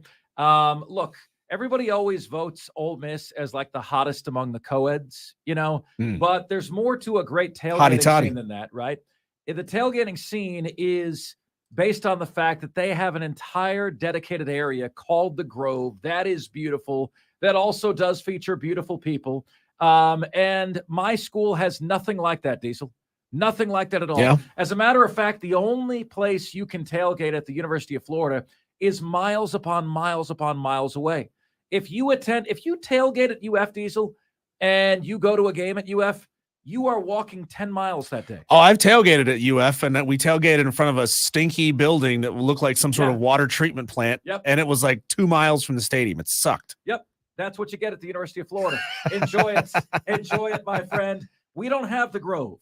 We don't have a beautiful tailgating area with beautiful people, with overhanging trees. We don't have any Grove, okay? We have sewer, and Diesel smelled it, and it stinks, and it sucks, and I'm out.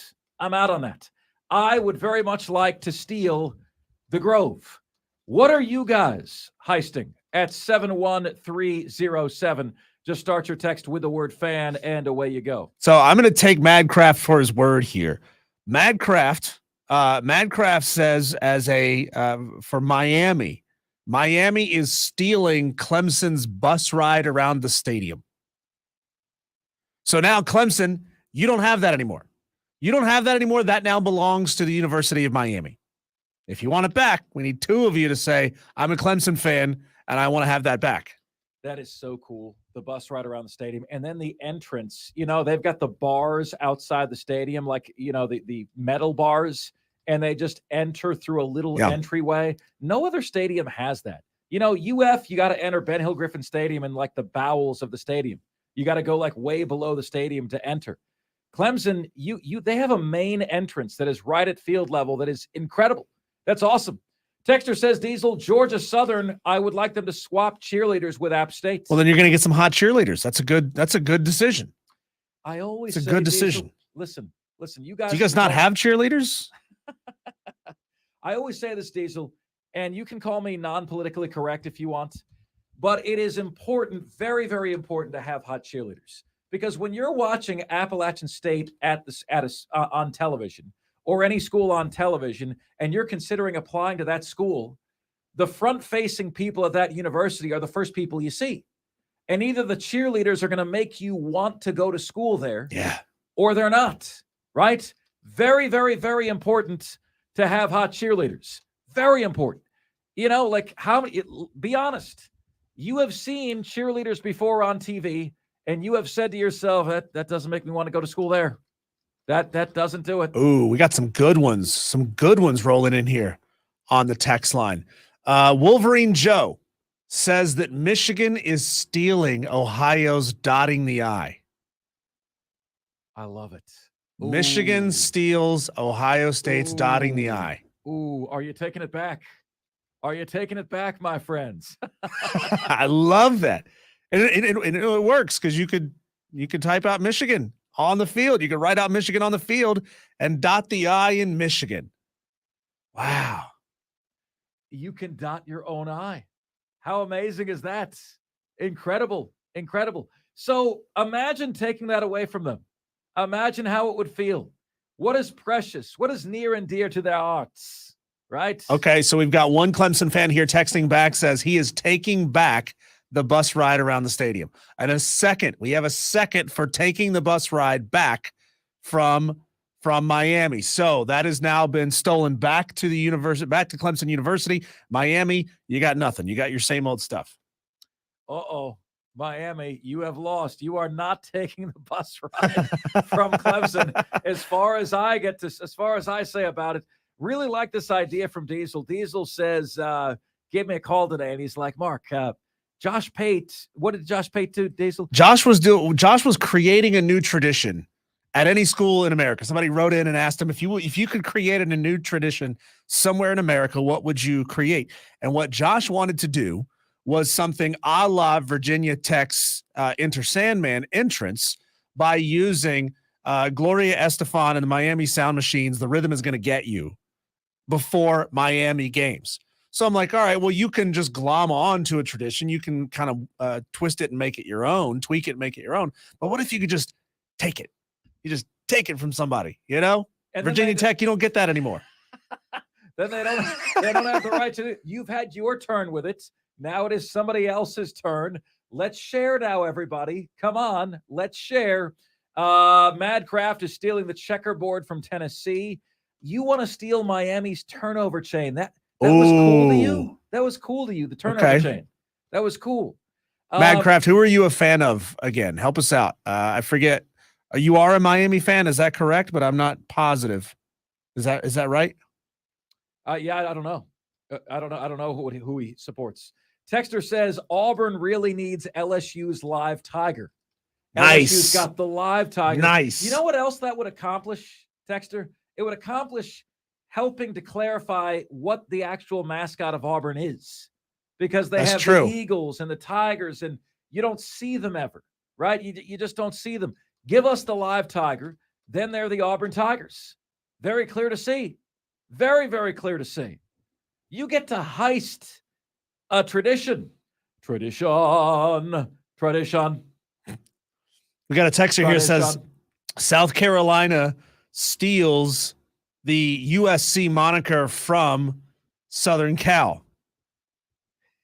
Said he's stealing USC. I thought you were already USC. I thought the university decided that you were no longer U of SC anymore and that you were USC again. So what you're saying to me is when they put out that graphic on social media a year ago-ish, that doesn't actually steal USC back for South Carolina.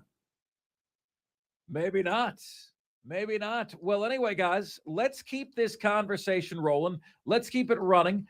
Kevin D wants to steal the smacking the We Are Champion sign from Notre Dame. Okay? Wants to smack, or no, it's play like a champion today, right? Play like a champion. On behalf of what school? Notre Dame. He's stealing the Notre Dame on behalf of South Carolina. South Carolina is stealing the sign. All right? I'm a Clemson fan, wishing someone would steal the woo-hoo from Tiger Rab from us. Woo! Woo! So, guys, I'm making a full list of all of these steals. And again, you need fans of these schools to speak up and take these things back. Texter says Clemson steals Penn State's whiteouts. Good idea, Diesel. Really good idea. We've got the top 5 at 5 coming your way next, right here in the most interactive sports talk show anywhere. It's Offsides, Mark, Ryan, and Diesel, and we are the Fan Upstate.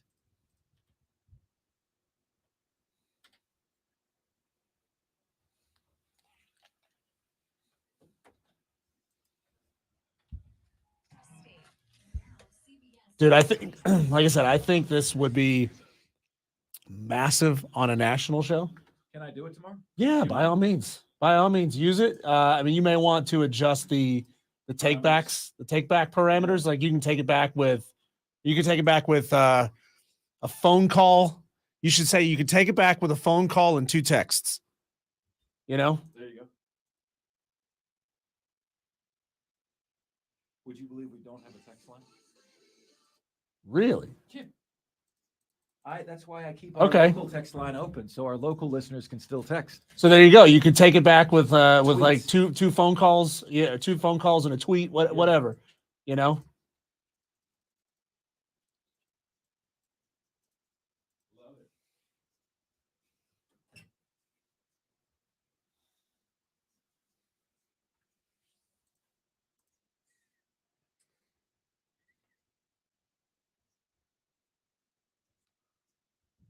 Whoa.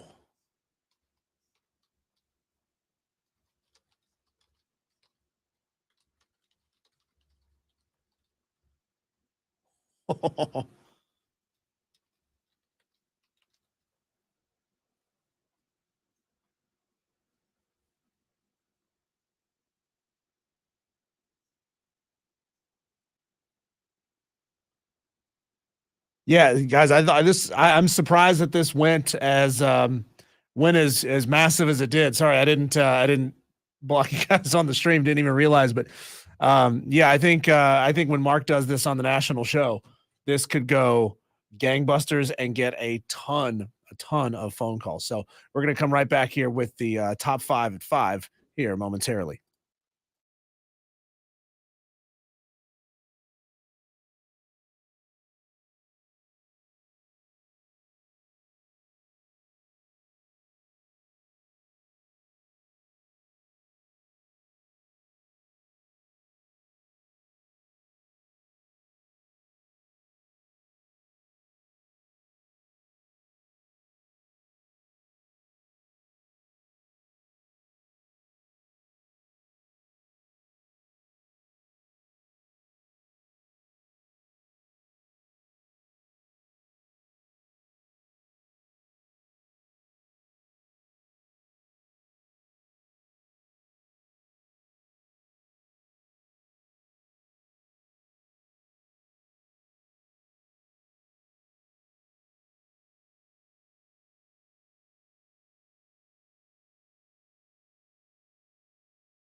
My friends, this is the most interactive sports talk show anywhere. It's Offsides. Mark, Ryan, and Diesel, and we are the Fan Upstate, rolling on until 7 p.m.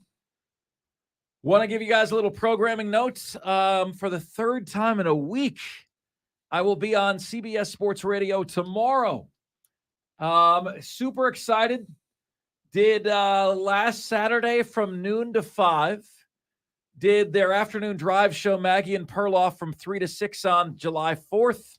And then, speaking about stealing a tradition, how about stealing a topic, Diesel? You just might hear the Steal a Tradition on the national show tomorrow. Use it in good health. It was Diesel's idea. Full credit. Diesel's idea. We'll see if we can, what do you think? Will that work on a national show? Oh, God, You guys think it'll, it's 300 affiliates spread across the country? That's going to be an epic topic. Diesel, sometimes, man, you know as well as I do, brother. Sometimes with like predicting virality, yeah. Sometimes you have no idea what's going to click and what doesn't, And so, as a host, what I try to do is I try to say, this is a topic that wouldn't work well on CBS, but will work great locally. This is a topic that will work great locally, but will not work great on CBS. I think this has got a chance to do the double dip and work really well on both. What say you guys? Should I attempt this tomorrow on CBS Sports Radio, 5 to 10 p.m. right here? Can be heard on the Fan Upstate. What do you think? All right, my friends, it is time for us to do that jam. We call it the Top 5 at 5, the top 5 biggest sports stories of the day, the top 5 topics we're discussing. Ladies and gentlemen of the Upstate, Offsiders. The Top 5 at 5 starts right now. And now, the Top 5 at 5. And 5, 4, 3, 2, 1. Hit it. 5. All right, folks. So we gave you at the beginning of the show today some insights, all right, as to who could win the World Series this year. Now, of course, we need to give it to you proprietary formula style. Okay, so I made my own formula based on actual facts and based on history. I'm a big trends guy, right? I've got an annuity right now for my retirement. It's an aggressive investment annuity, and I'm studying the trends on that stuff all the time. So I do the same in terms of predicting who's going to win the World Series. Would you guys believe that the last 6 World Series champions have all averaged more than 5 runs a game scored and all had postseason ERAs under 4? What does that mean? What does that mean to score 5 runs or more a game? Well, it means you've got one of the very best offenses in the bigs. You don't have to have the best pitching staff to win, but to score over 5 runs a game is an A or an A-plus offense. And to have an ERA under 4 is a B pitching staff. That's what you need to win the World Series. So who meets the criteria this year right now? Well, teams that have scored 5 runs or more per game this year, they average 5 runs a game. There's 5 of them. Texas, Atlanta, Tampa Bay, Los Angeles Dodgers, and Arizona. What about the teams with an under 4 ERA? 2, 3, 4, 5, 6, 7, 8, 9, 10. There's 11 of those. Minnesota, Houston, Atlanta, New York Yankees, Tampa Bay, Cleveland, San Diego, Texas, Seattle, Toronto, and San Francisco. But which teams meet both criteria? Aha. There are only 3. Atlanta, Tampa Bay, and Texas. Houston is close. They're like a quarter of a run away. They're like 4.78 runs a game. They need to be at 5. San Francisco is close. They're at like 4.76 runs scored a game. But you got to be at 5 once you get to the postseason. There's no need, folks, to go through and guess whether this team can win or that team can win, because right now the LA Dodgers are a big fat 0. They don't meet the criteria. Something you'll hear only right here on the Fan Upstate. Next up, 4. Biggest series of the year coming up this weekend. between the Tampa Bay Rays and the Atlanta Braves. A potential World Series preview this year. Potential World Series preview. So, the 3-game set beginning tonight, right as our show is over, is going to feature matchups between Morton and Glasnow, Strider and Bradley, Elder and Elfin. Say that 3 times fast. But the reality is, folks, you should absolutely get excited about this series. Root for your Atlanta Braves to win over my Tampa Bay Rays. That's okay. I won't take it personally. The reality is this. Who actually wins this series doesn't really predict what's going to happen in the postseason at all. Do you know that in series like this that are potential ALCS previews or World Series previews, the winner of the regular season series only wins the one that really matters in the postseason about 50% of the time. So in other words, it really doesn't matter at all. In 2016, the Chicago Cubs won the World Series. They got swept in a series in that season by the second-place St. Louis Cardinals. In 2017, the Houston Astros won the World Series, lost a series to the second-place LA Angels. In 2018, the Red Sox won the World Series.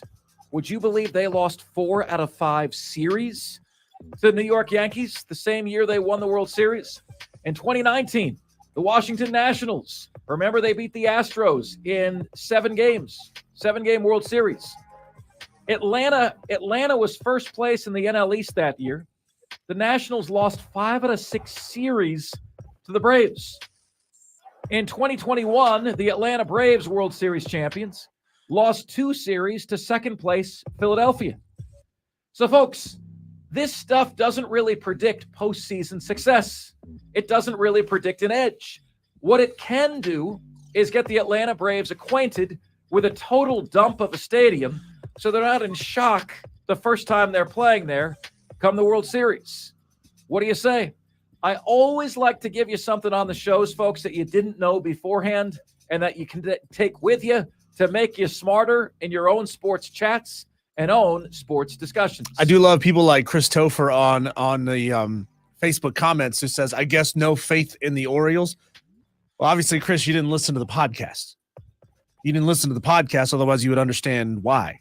It's not about faith, it's about numbers. Yeah, I'm losing my patience, Diesel, here a little bit with the people who are not listening to the show. You know? Yeah. I'm losing my patience. You spent about 3 seconds while you're sitting on the toilet, scrolling and reading half of the initial post, and then you're firing off in the comment sections without listening to the podcast. You don't understand why or what you're upset about. And we're going to see it. Oh, trust me. We've got the podcast coming out from your question to Brent Beard earlier that is going to light the Facebook and the Twitter pages up. Can't wait. And it'll be because none of them listened to the audio. That's it. The answer that they want is in the audio, but none of them will listen to the audio. There you go. There you go. All right, folks, next up. 3. And number 3 today. Congratulations are in order, my friends, to the number 4 athletes on our top 10 high school football players for the 2023 high school season right here in the Upstate. Today we've revealed number 4, and it is running back from Greer, LaDainian Martin.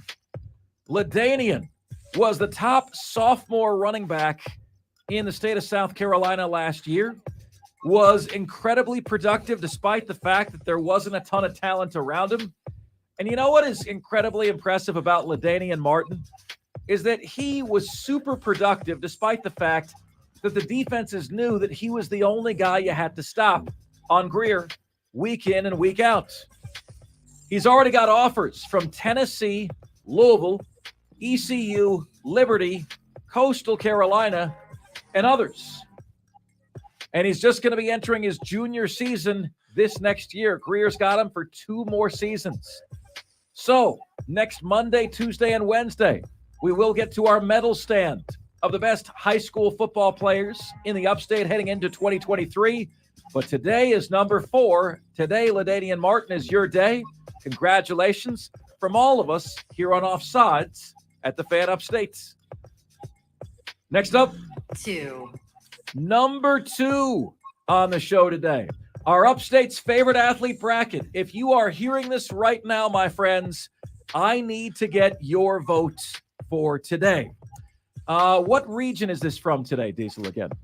This is from you asked me this question when I don't have it up. This is from the MVP region. From the MVP region, it is number 1 seed Kevin Garnett against number 5 seed Stephen Davis. Stephen Davis pulled up the second biggest upset in round 1, taking out 4 seed John McKissick. Stanley Morgan taking out Clyde Mays was the biggest upset that we saw. So anyway, folks, if you are hearing this right now, please do text us or call us in with your votes. All you got to do, open the text screen on your phone, put in the number 71307, hit the enter button, then write the word fan, and then your votes. Text to 71307, start your text with the word fan, and hit us with Kevin Garnett or Stephen Davis. Both Diesel and I are voting for Kevin Garnett, but it is the Upstate's favorite athlete brackets. And Kevin Garnett is not the favorite from a lot of folks around these parts. I don't fully know why. I only know what you guys tell me. That's it. I wasn't here when all this stuff went down. And finally, 1. number 1 today, a Diesel beauty. He's inviting you guys to steal a tradition from anybody in college football. Okay, here's how it works. You find a tradition in college football that you love, and you simply text in that you're stealing that tradition. Somebody else who disputes that can steal it back. But until they do, you steal the tradition.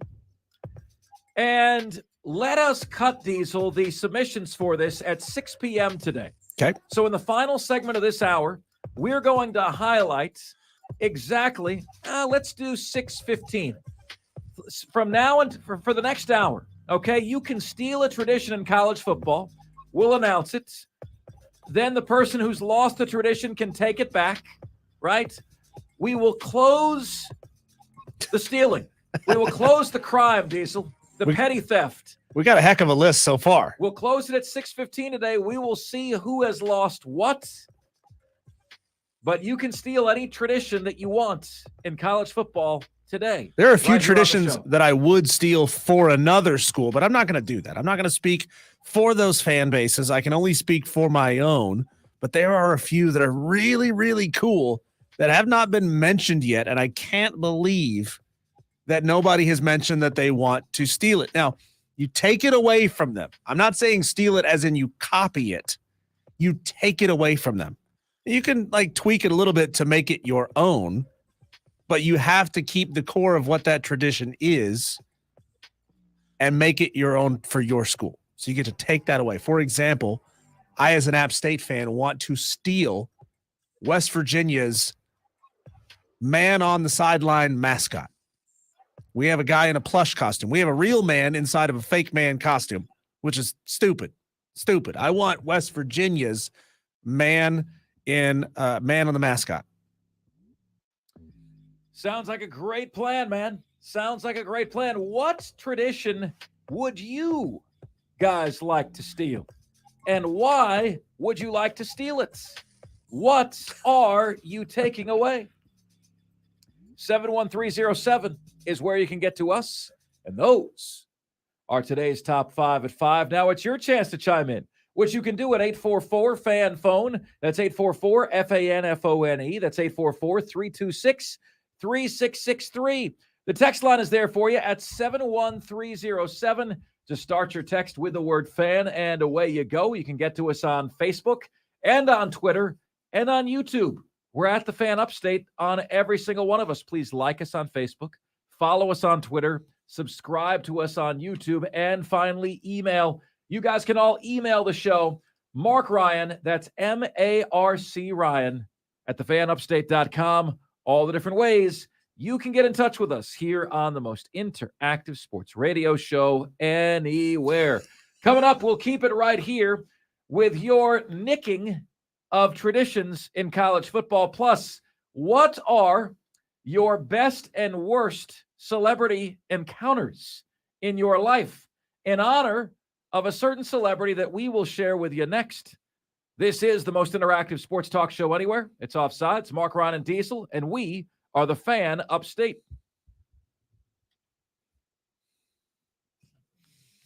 Oh, Mark, we have P1 on P1 theft. Do we? Mad Kraft, as a Miami fan, was responsible for stealing the bus rides, and Stephen Webb was part of the duo that texted to take it back.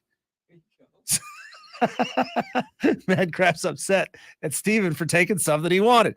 Hey guys, thank you again for being part of the stream today. It was a blast as always. You guys add so much to this show by being on there chatting. You know, we're doing the show. I'm reaching over, I'm looking over, and I'm catching little bits and pieces of what you guys are saying throughout the show. It's hysterical as always. You guys are fantastic. But remember your charge. You got to find somebody new every week to join the live stream, to join the chat. You know, not doesn't mean every single one of them is going to stick around, but if 2 out of 5 stick around, then we're growing. That's the goal. We love you guys, man. Thanks so much for making this chat so much fun. We will see you guys on Monday. Have an awesome weekend. See you guys.